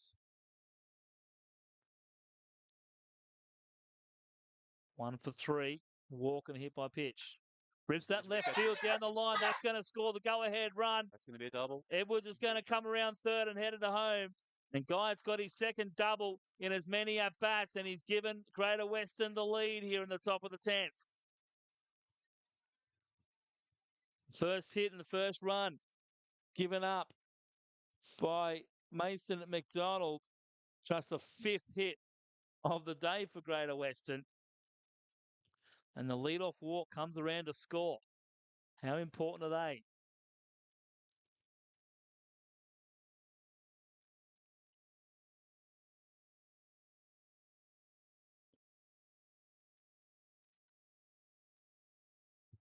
Seven at 6 here in the 10th. Now, second grade game will be delayed. That one, Nice line grab. drive. Nicely handled by Margerson. Tried to toss it to Tozer to get the double play. Guy was back on the base. Ball got away, but not far enough. That's the second out of the inning. They're going to walk Caden Nash. Second time today. Yeah, preserve the force. Yeah, but it is 2 out. It is, but I still think it's the right call. You don't want to give yourself, you give your infield every chance to make the easy out. So it's going to be Noah McNally. So he came in to replace the DH Niemi. Nothing like a bit of pressure for a young kid. Love it. Come off the bench defensively, and then Right. you've got an insurance run second and sitting on second in an extra inning of a preliminary final. Swings and misses, 0-2 McNally. You'd hope he's going up there thinking, there is no pressure on me. We've got the lead. Yeah. Everything else is gravy. If I can drive one in. That's right. It's just cherry on top. He's choked up. He's ready to go. Outside corner. Laid off. Good job. Lays off. Do love playoff baseball. This one's had it all. How good are extras? Extra innings. Even better without the ghost runner. Outside corner. he's Paul got it. strike 3. Doesn't like it. McNally was a late call from Paul Jones. And that'll be it for Greater Western, but they've taken the lead. They lead at 7-6, and they are now 3 outs away from a grand final appearance against Ryde next week.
So Blacktown, they find themselves trailing once again, 2-3-4, Tozer, Minavini, Fulham. It's the exact same thing as the Knights. 2, 3, 4. I think they led off last time, didn't They did, but it won't be Minavini. It'll be Dessart, who was the pinch runner. I think Minavini succumbed to the conditions. So they got the best man, their best hitter today, Dane Tozer. He's 3 for 5. 3 hits in his first 3 at-bats. Just misses up. Greater Western supporters didn't like that call.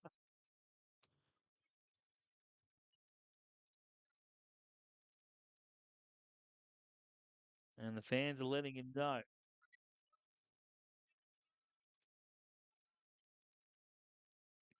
That's low, 3-0.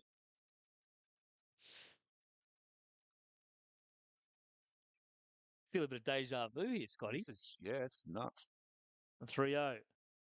4-pitch walk. Uh-oh. Uh-oh. No nerves there. Bit of frustration shown by Rowe. Just got to shake it off. Bo Desart now with his first at bat of the day. Throw to contact. Look for the double play ball. Any kind of ball. Just get the ball in play. No free passes. The call of Diddy Go comes from the grandstand.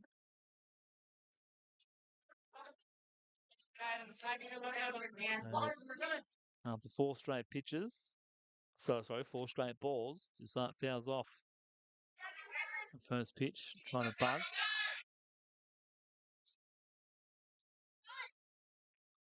That one, right side up the line. Uh-oh. Do you bunt all the way here? No. I'm actually surprised that they haven't put Tozer in motion. That I'm a little confused with that as well, but I would not be bunting him now. He's had 2 chances and couldn't get it down. Let him swing away.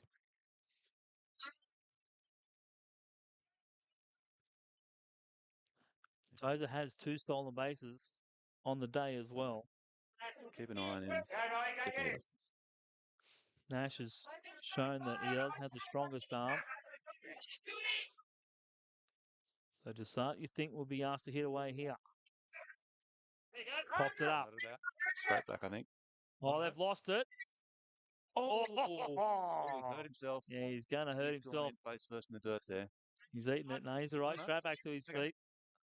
I think he's probably more frustrated that he didn't track that ball. Yeah. He went right, the ball went left. It didn't go nearly as high as I thought it would. It's not often you see those pop-ups come straight back down on top of where the catcher would have been. The worst thing, I think Nash is probably lucky that he did get to it. The last thing you want is for that ball to spin back there. Yeah. Not that it's likely to. A lot of those balls spin the other way. But on the one occasion, it hits a rock or something behind home plate there, and you've totally been fooled. Yep. The last thing you want is for that ball to spin fair. There he goes. Tozer takes off this time. Foul back though. Do it again.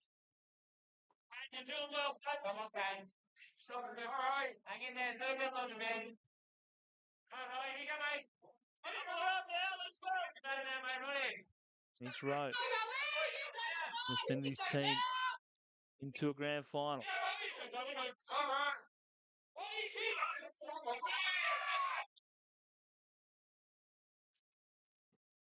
I'll check over it first.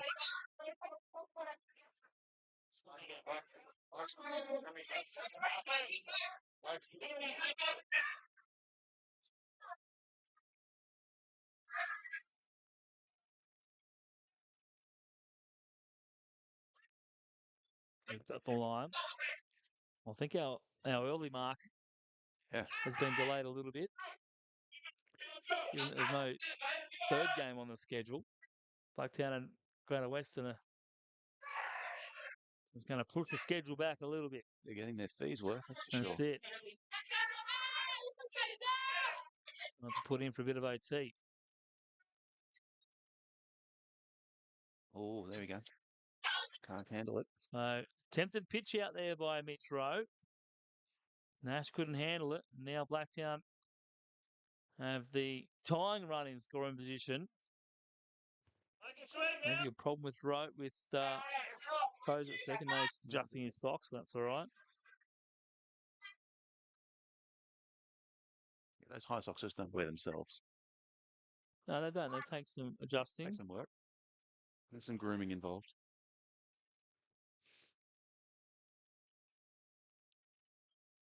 Bo Desart. Can he drive in that tying run? Nobody out here in the bottom of the 10th. He's lifted it up. I don't think Yeah. distance. Justin One Smith away. makes the catch.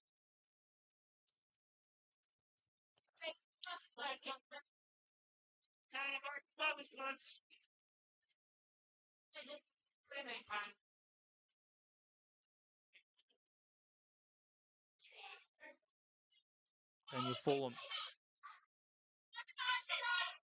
0 for 3 with a pair of walks. Grounded out to the Manuel brothers on the left side all day.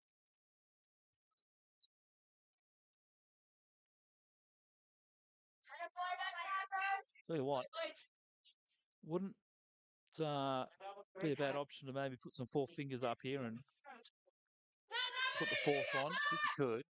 Yeah, I think you could. Well, it's one out. Was it one out? Yeah, one It's out. one out, so you put the double play back in order. Get a ground ball and get out of the game. Blacktown haven't been afraid to do it. They've intentionally walked Caden It could be Nash a couple of times. Could be nervous of putting the winning run on. Yeah, true. Oh, it's through though. It's on now. That's going to tie it, surely. Big Or throw maybe by not. Smith home. It's going to be offline. Oh, dear. Cut off by Rowe. And Blacktown have tied it up once again. Back-to-back innings. Back-to-back innings. We've tied the ball game up. They've scored 4 in the 9th and 10th inning here. And now they have a chance to win this game. Ashton Kennedy in his 4th trip to the plate.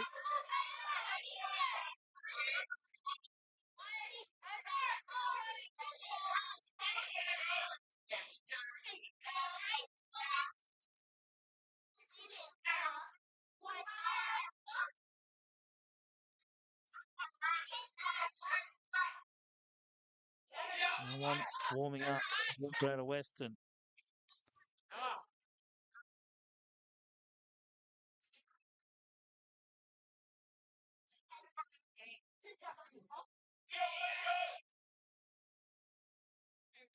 What's behind? It's going to move the runner up. Oh, not a bad recovery there by Caden Nash, but unfortunately, damage is done. Walk-off run in scoring position now. That's it. One job for Ashton Kennedy. He's looked pretty good in the box today. He's 2 for 3 since coming into the game. Blacktown in the box seat right now. And Greater Western relying heavily on Riddle and Rowe throughout the season. They only had clutch. 5 other pitchers combining for a total of 20 innings on the season. To walk it off there. 2 and 1. Kennedy.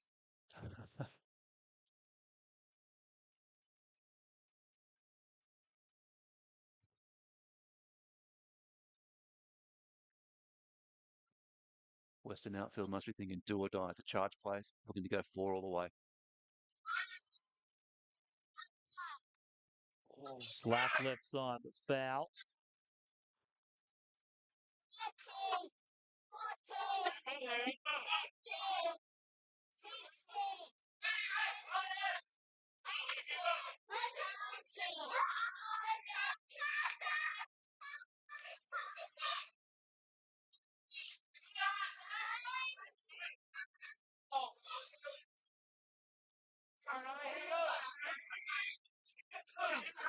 Western looking to hold the runner at second, go to first base, second out.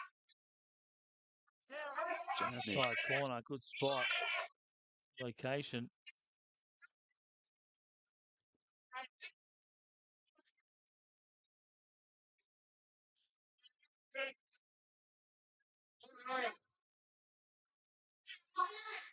Three-two. 4-4. Inconsequential for Greater Western and puts a double play back in order.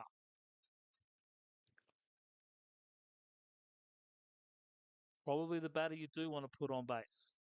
He's 2 for 3 since coming to the game, Ashton Kennedy. And you're going to get Jet Davis. He's 2 for 5 with a triple and a single. He's grounded out and flown it and grounded out to the shortstop. Fielder's choice of the shortstop and then a fly out to right field. Swings and misses at Rowe. Rowe just needs to pound the zone and make Jet Davis get himself out. Throw strikes just change speeds. Don't try and be too fancy. Davis right on top of the plate. A little bit high. Last thing you want to do here is walk the bases loaded with Matt Fagan coming up. Davis is right Actually, in no, he's not. Ryan Barnes is the on-deck batter. challenging him to throw inside. That's the job right there for Mitch Rowe. He needs to send this to the 11th.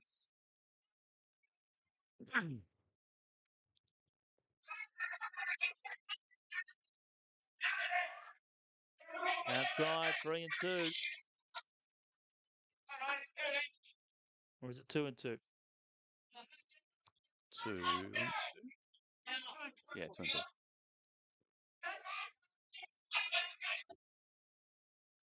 Strike three.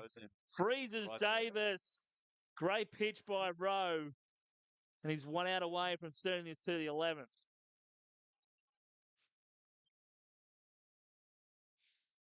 Inside corner, yeah, that's a dot right there. Pitch. Big moment. Big moment. Yeah, season on the line. Way to execute.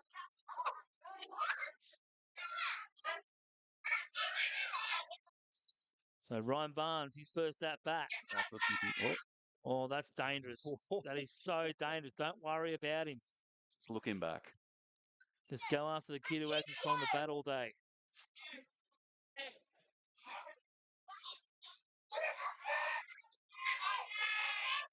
He did walk off his old club Manly earlier in the season in the under-18s. Can he send his new club into a third-grade grand final? Daniel Fulham, the winning run at third.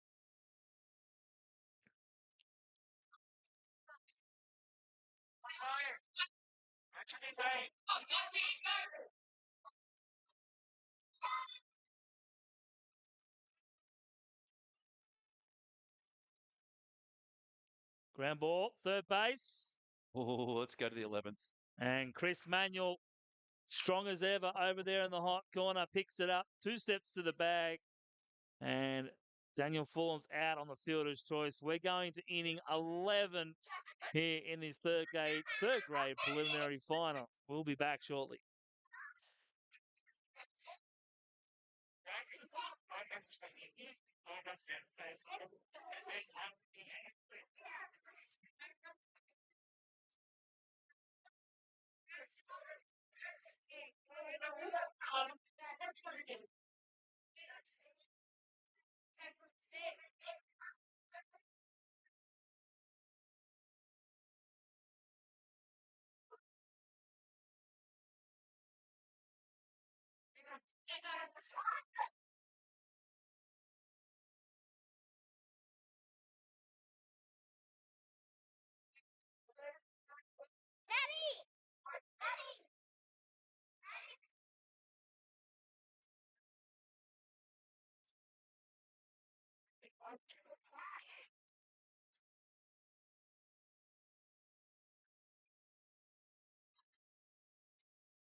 So we move to the 11th inning.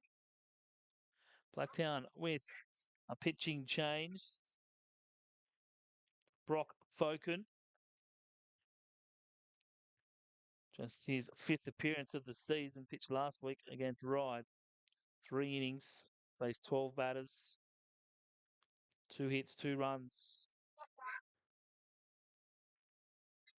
2 earned ones. just against Greater Western back on Feb 11. And even 6 ERA. Limited time on the mound in third grade. First pitch strike there. Take the nerves off, hopefully. Ooh, There you go. Nice. ooh. Mitchell Smith didn't like that.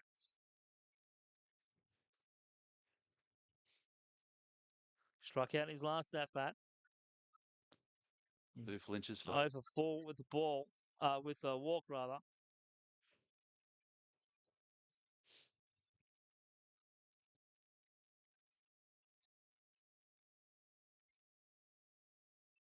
It's tense up here. Imagine what it's like in the dugouts. I'm nervous just watching. Ground ball hits the left side, under the glove of the third baseman, Jet Davis. Nice little job there by Mitch Smith to get himself aboard. Now, what do Greater Western have on the bench? Good 2-strike hitting. Do they have any wheels? Doesn't look like anyone's getting ready to run. So they're going to leave their first baseman out there. Now Justin Smith's going to step into the box. Greater Western, they've gone to the small ball every time they've needed it. Expect nothing changes here in the 11th. Just a 6 hit of the ball game for Greater Western. Oh, he's got it down. How did he do that? What are you giving up on it for? He said it hit. Saying it hit him. I'd just be happy with what's happened. Yeah, take the stuff. Take the bunt. Take it, kid. You've done your job.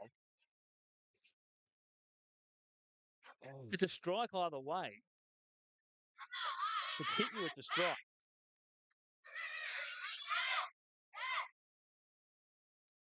It's a bit of inexperience coming through with Justin Smith here. You've got to sell it. You've got to sell that he's hit it. You've got to play it out. You've done your job. You've got the bunt down. You've moved the runner into scoring position.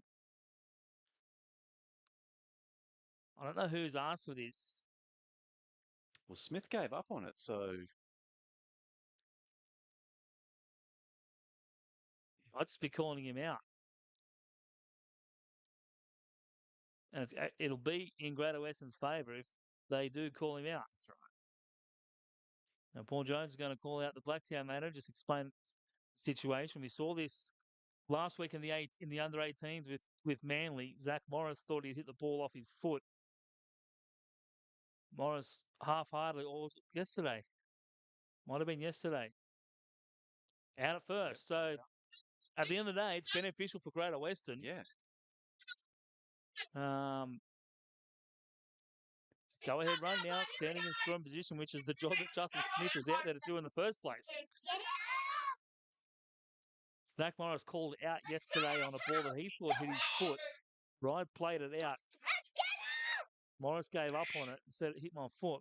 They ruled him out anyway. First pitch hacking.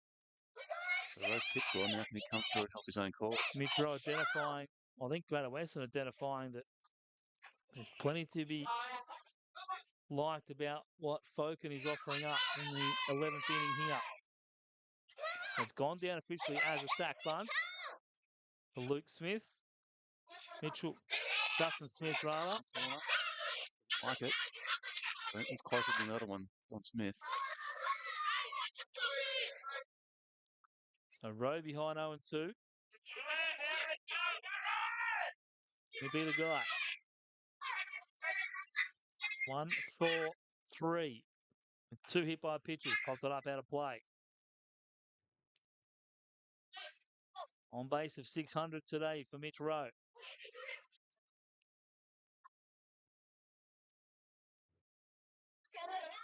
Base hit here in the right spot could give Greater Western the lead again.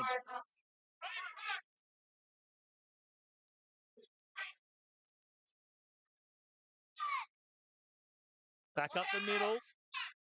Over to it is Tozer. Mitchell Smith just froze for a minute running to third. Last thing you want to do is give a fielder an opportunity to get you out. He did the right thing. I wasn't sure how hard it was hit. I hate to get doubled off. Well, you don't, but you also don't want the shortstop to realise that you've held up and then he throws over to third and you hung up to dry. True. So 2 out here for Luke Edwards. Back-to-back ground outs to shortstop for Mitchell Rowe. Edwards has drawn 3 walks. He's officially over 2 with a strikeout and a ground out. They're going to put him on. Okay. They're going to put him on and go for probably the more experienced Interesting. Nathan Manuel down in the 9-hole.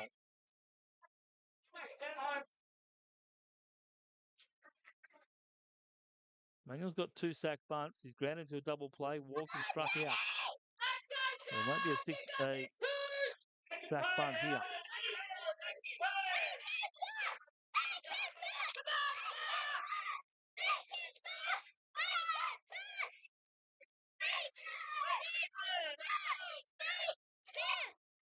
Oh, he's dropped it in. No, that's going to be caught out there by Herbert. Playing nice and shallow. Perfect position for the left-handed slap hitter. And Blacktown, they put up the 0. Can they walk it off? Can they walk it off? They'll have 8, 9, and then 1 come up in the bottom of the 11th. Or do we have more drama coming in a possible 12th inning?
Eight, 9, 1 for Blacktown.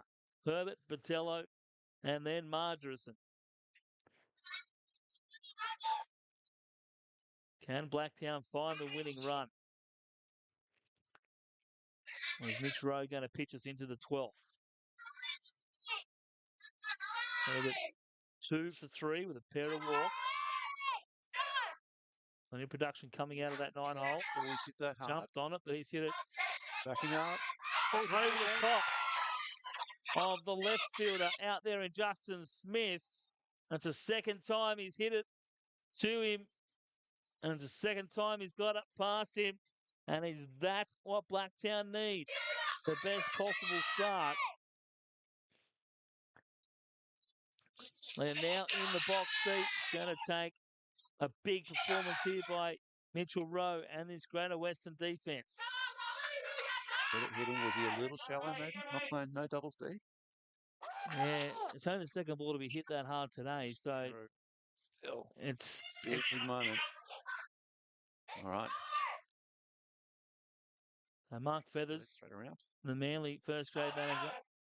Why don't they put in the runner in his second and a tied game? Or the ghost runner only applies in the regular season. Clubs decided at the start of the year they wanted to play regular baseball in the playoffs. Good. It's a horrible rule. I hate the runner on second and extras. Hate it. Borco and MacArthur went 13 or 14 innings in the second last round of the year without the ghost runner. And then Manly and Borco used the ghost runner in a game that was decided in the 10th. Margerison bunts it down the line, but it goes foul. Sorry, that's Botello, the catcher. Too fine. It was a pretty nice bunt. He did. I think he tried to bunt it too fine. He's trying to be too pretty. Yeah. Yeah. Trying to Just bunt and get himself on base. Yeah. He doesn't need to be on base, though. That's right. That's right. Just moving that runner 90 feet away. Do you get into bunt again? No, with 2 strikes. I reckon. No. You got the top of the order coming up. You got Oh, Martinson and then so Tozer. 9 hole. Yeah, 9 hole. I've seen it done. Still don't like it. I'm just genetically predisposed to no. Oh, wow. Oh, wow. Greater Western letting Paul Jones know about that pitch. Rowe walking back Nathan, around. Nathan Manuel also coming in and expressing his opinion, being ushered away by Reece Callahan.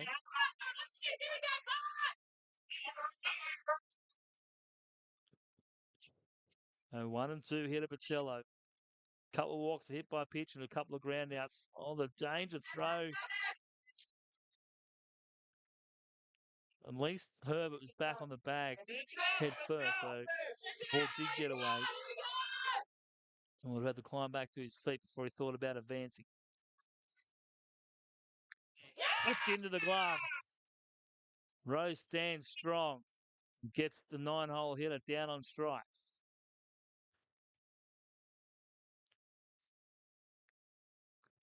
You put him on Yes.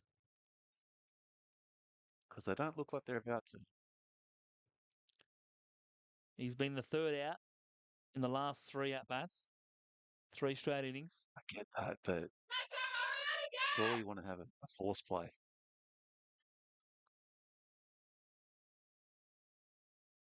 Oh,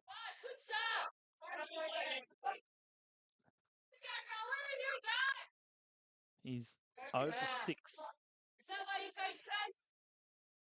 fair enough.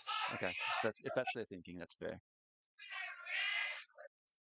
But I think Greater Western have had opportunities to intentionally walk batters and they haven't done it. So maybe But it's still a big situation. it's Not just to chalk that extra it's chance just of not in their system by the a looks of it. force. Yeah. Straight back up the middle. Nice play by McNally, the defensive replacement. Is it in? And Martin's going to be 0 for 7. It's the Okay, so first. that's why. It's the What first, do we know? it's the first ball. He's hit the opposite way. Everything has been pulled. So they have now 2 out. While we're up here talking about it, and not down there doing it. And they're going to put Dane Tozer on. This is the move. Yep. This is the move. So they do intentionally walk Dane Tozer, who's 3 for 5 with a walk. And they're going to go for Beau Dressart, who grounded out in the first at-bat he had in this game back in the 10th.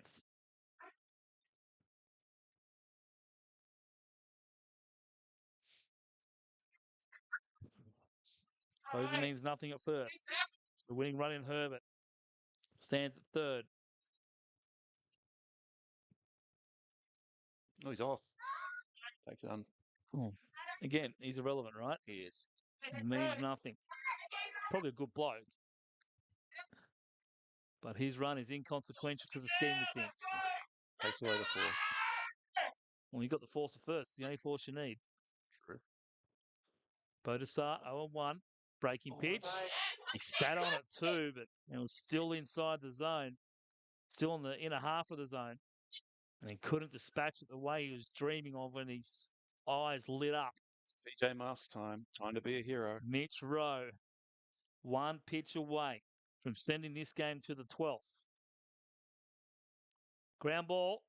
Manuel over to it. Bobble. Throw. Oh, the money.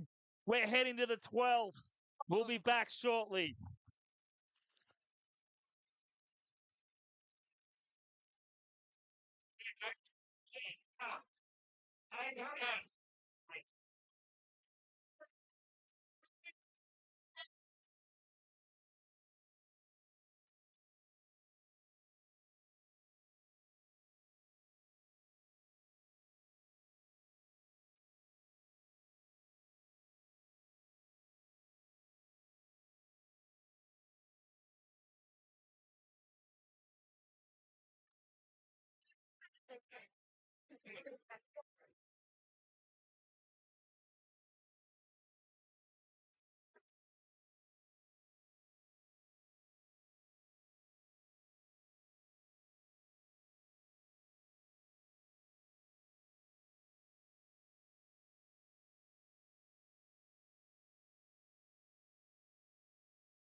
Here we go. The top of the 12th.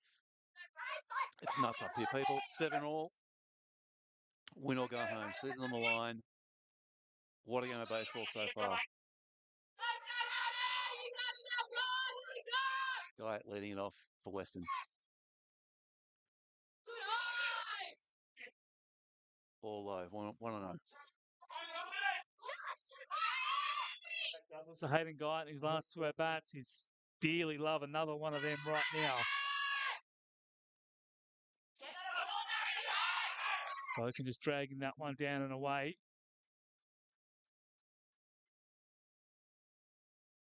Greater Western will certainly be ruining their chances.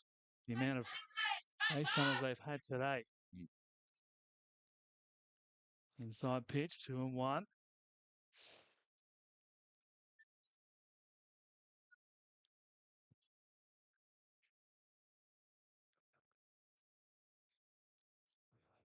Blacktown amounting to 13 hits. Greater Western just 6. Ooh, caught a strike by Guy. Doesn't like it. Neither did the crowd.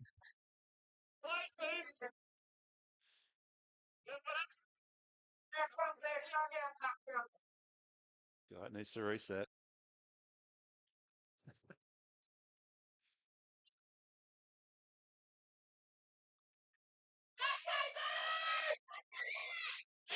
That's up for ball 4. So the leadoff man's aboard.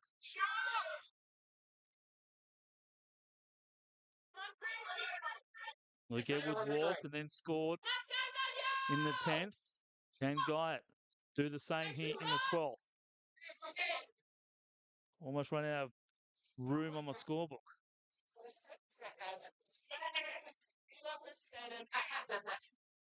Chris Manuel.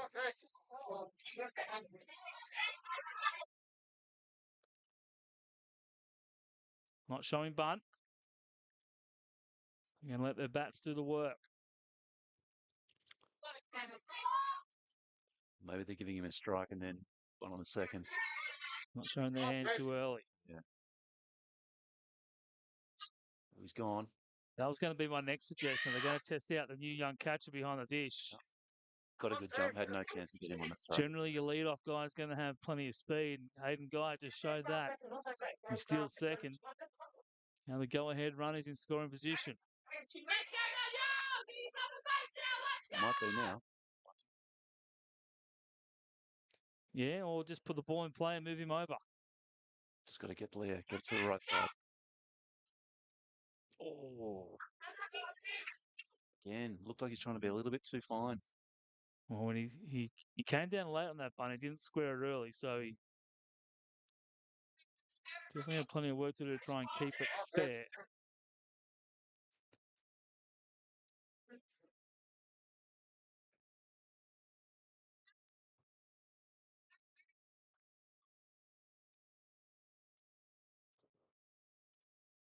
Check on the runner. No one holding. Chris Manuel. Still looking for his first hit. He's 0-4. Over 6.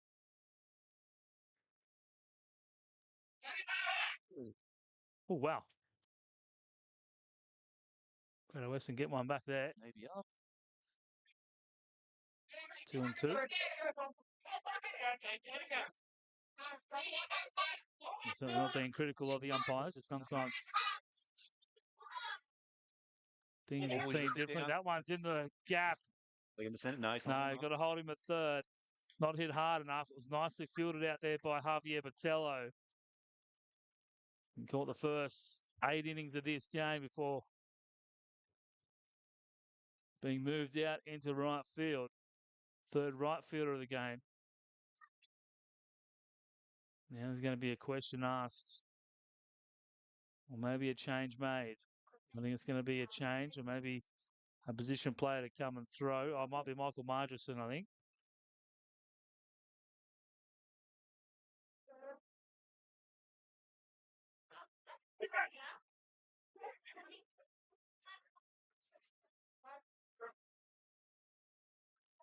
Fortunately, we don't have our effects mics.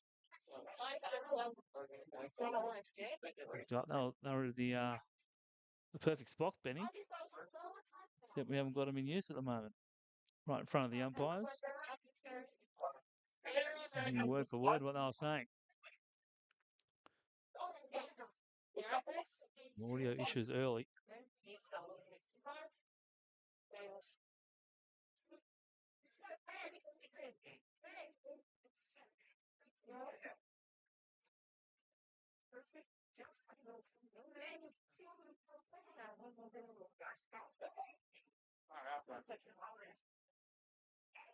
So that'll be all for Foken, and he's going to be Margerson.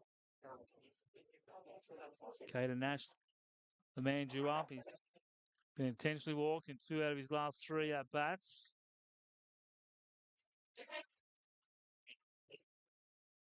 An equipment change, a glove change. Foken coming out of the game. Moving parts everywhere. Jet Davis is going to go from third to second. Ashton Kennedy from centre field to third base. And then Daniel Fulham, the DH, coming into the game and going out to centre field. So DH in for Foken. 1 to 8, 8 to 5, 5 to 4, and 4 to 1. For those playing along at home, if you've got enough columns in your scorebook. At this point. Chris Manuel with the single into right field. Surely by 12 you just stop scoring and watch.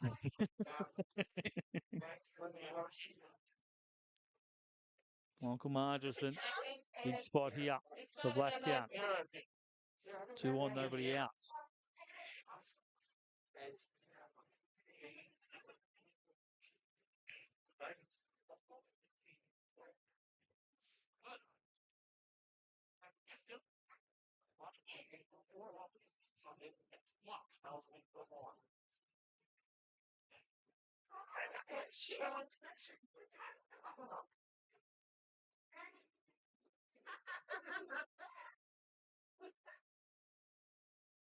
Well, our 2 second-grade teams have had to cool themselves down. Settling in as spectators at this point. They would have thought they'd be getting a 2 o'clock start with Granite Western leading 6-3 in the 8th on the top of the 9th. But Blacktown.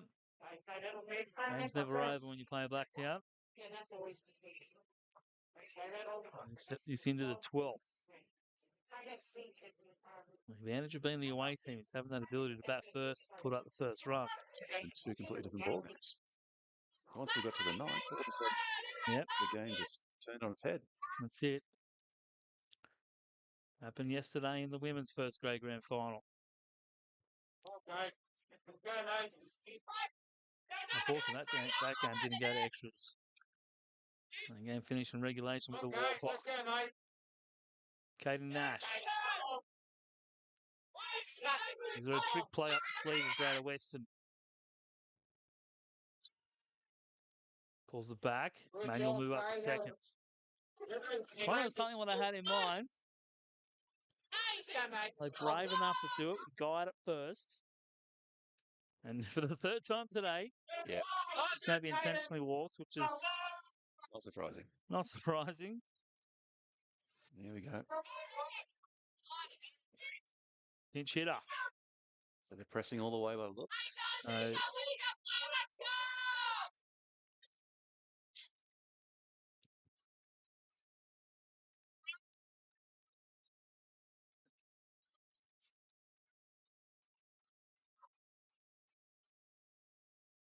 Scorers didn't pick up the change earlier.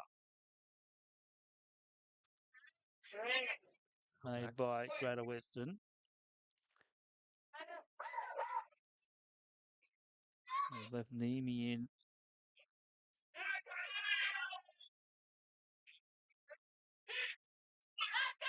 Patrick Dawes is the pinch hitter, left-hander.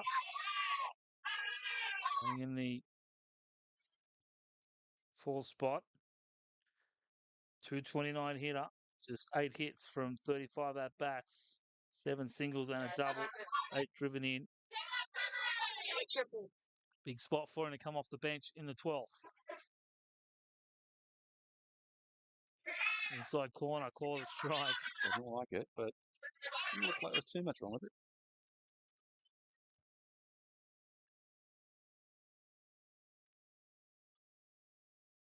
1 and 2. Big high pressure spot. Let's see what he can do. Oh, Lifts it. he's lifted it. That's enough for 1. Catching is Patello. Manuel move up to 3rd. Oh, here we go. And Greater Western Does once the job. again have the lead. Way to come out. Good job there from Dawes.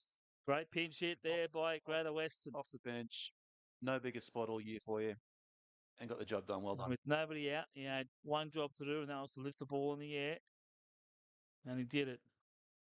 Now the question is, Mitchell Smith coming up to bat. What do you do with Caden Nash? Do you leave him at first so they don't intentionally walk Luke Smith?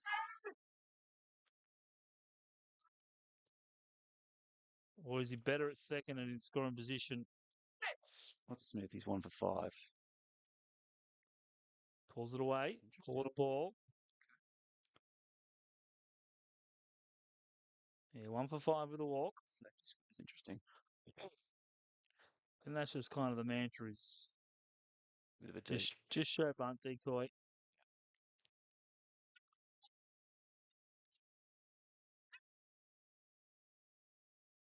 Nash takes off this time. Going to throw him out.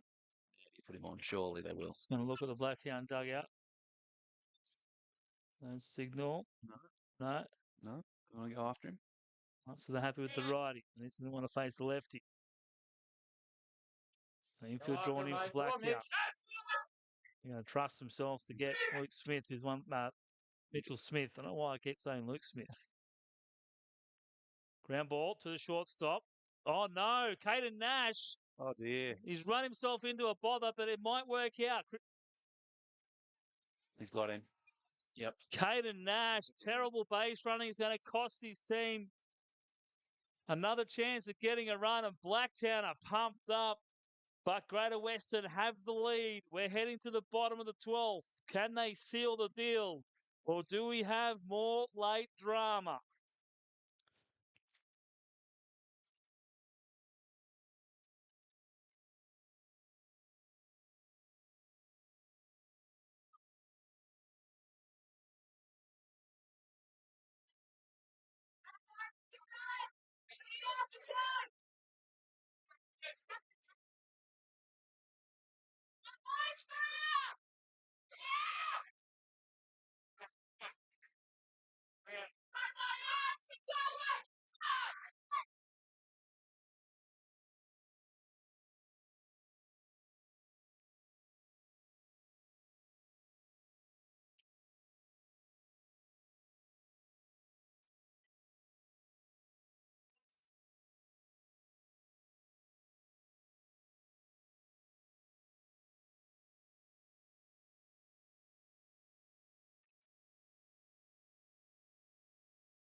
Daniel Fulham, Ashton Kennedy, Jet Davis.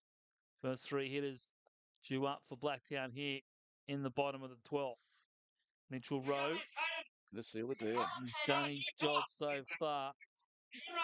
2 and a third, 2 hits, 1 earned run. That one coming in the 10th. Just needs to limit the walks. 43 pitches. 10 walks issued by Greater Western, 12 issued by Blacktown.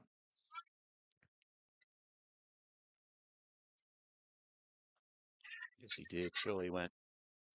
No swing called by Reece Callahan. Pulled it back just in time. That's a toss of the coin there. Fulham's 0 for 6 with a pair. 1 for 4 with a pair of walks. Each time he's grounded out, it's been to the left side. Twice to Chris Manuel, once to Nathan.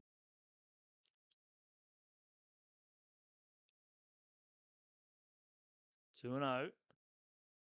There's the outside corner. Fires it in for a strike.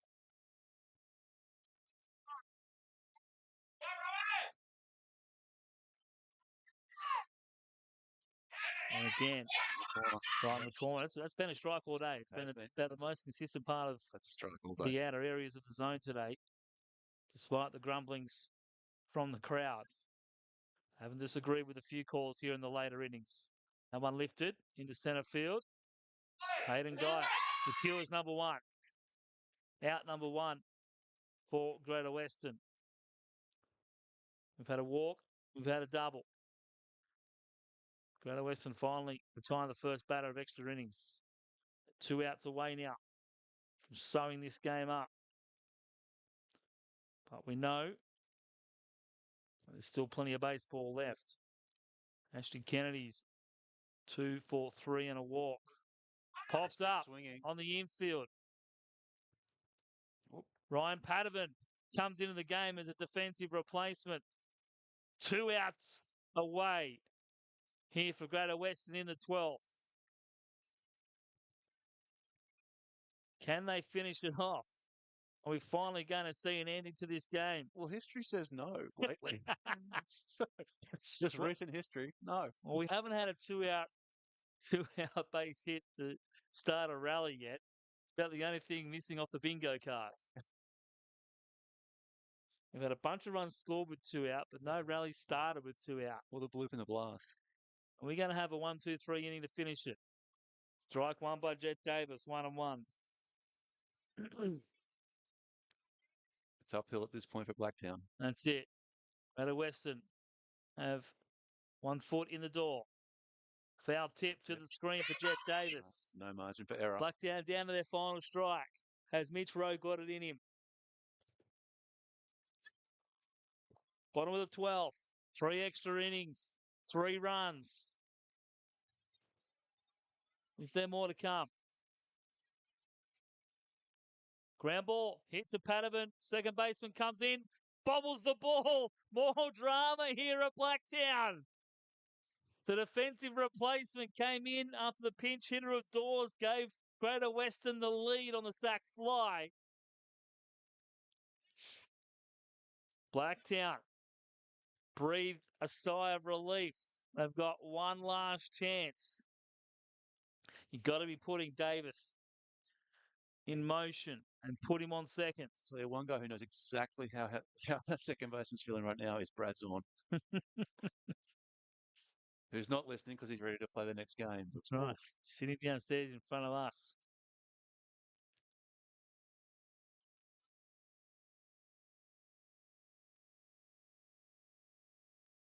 So Ryan Barnes grounded out to finish the 10th. Takes the fastball for strike 1. Got to get Davis to second. So let's see, has the young guy got no fear or are they nerves? Davis takes off.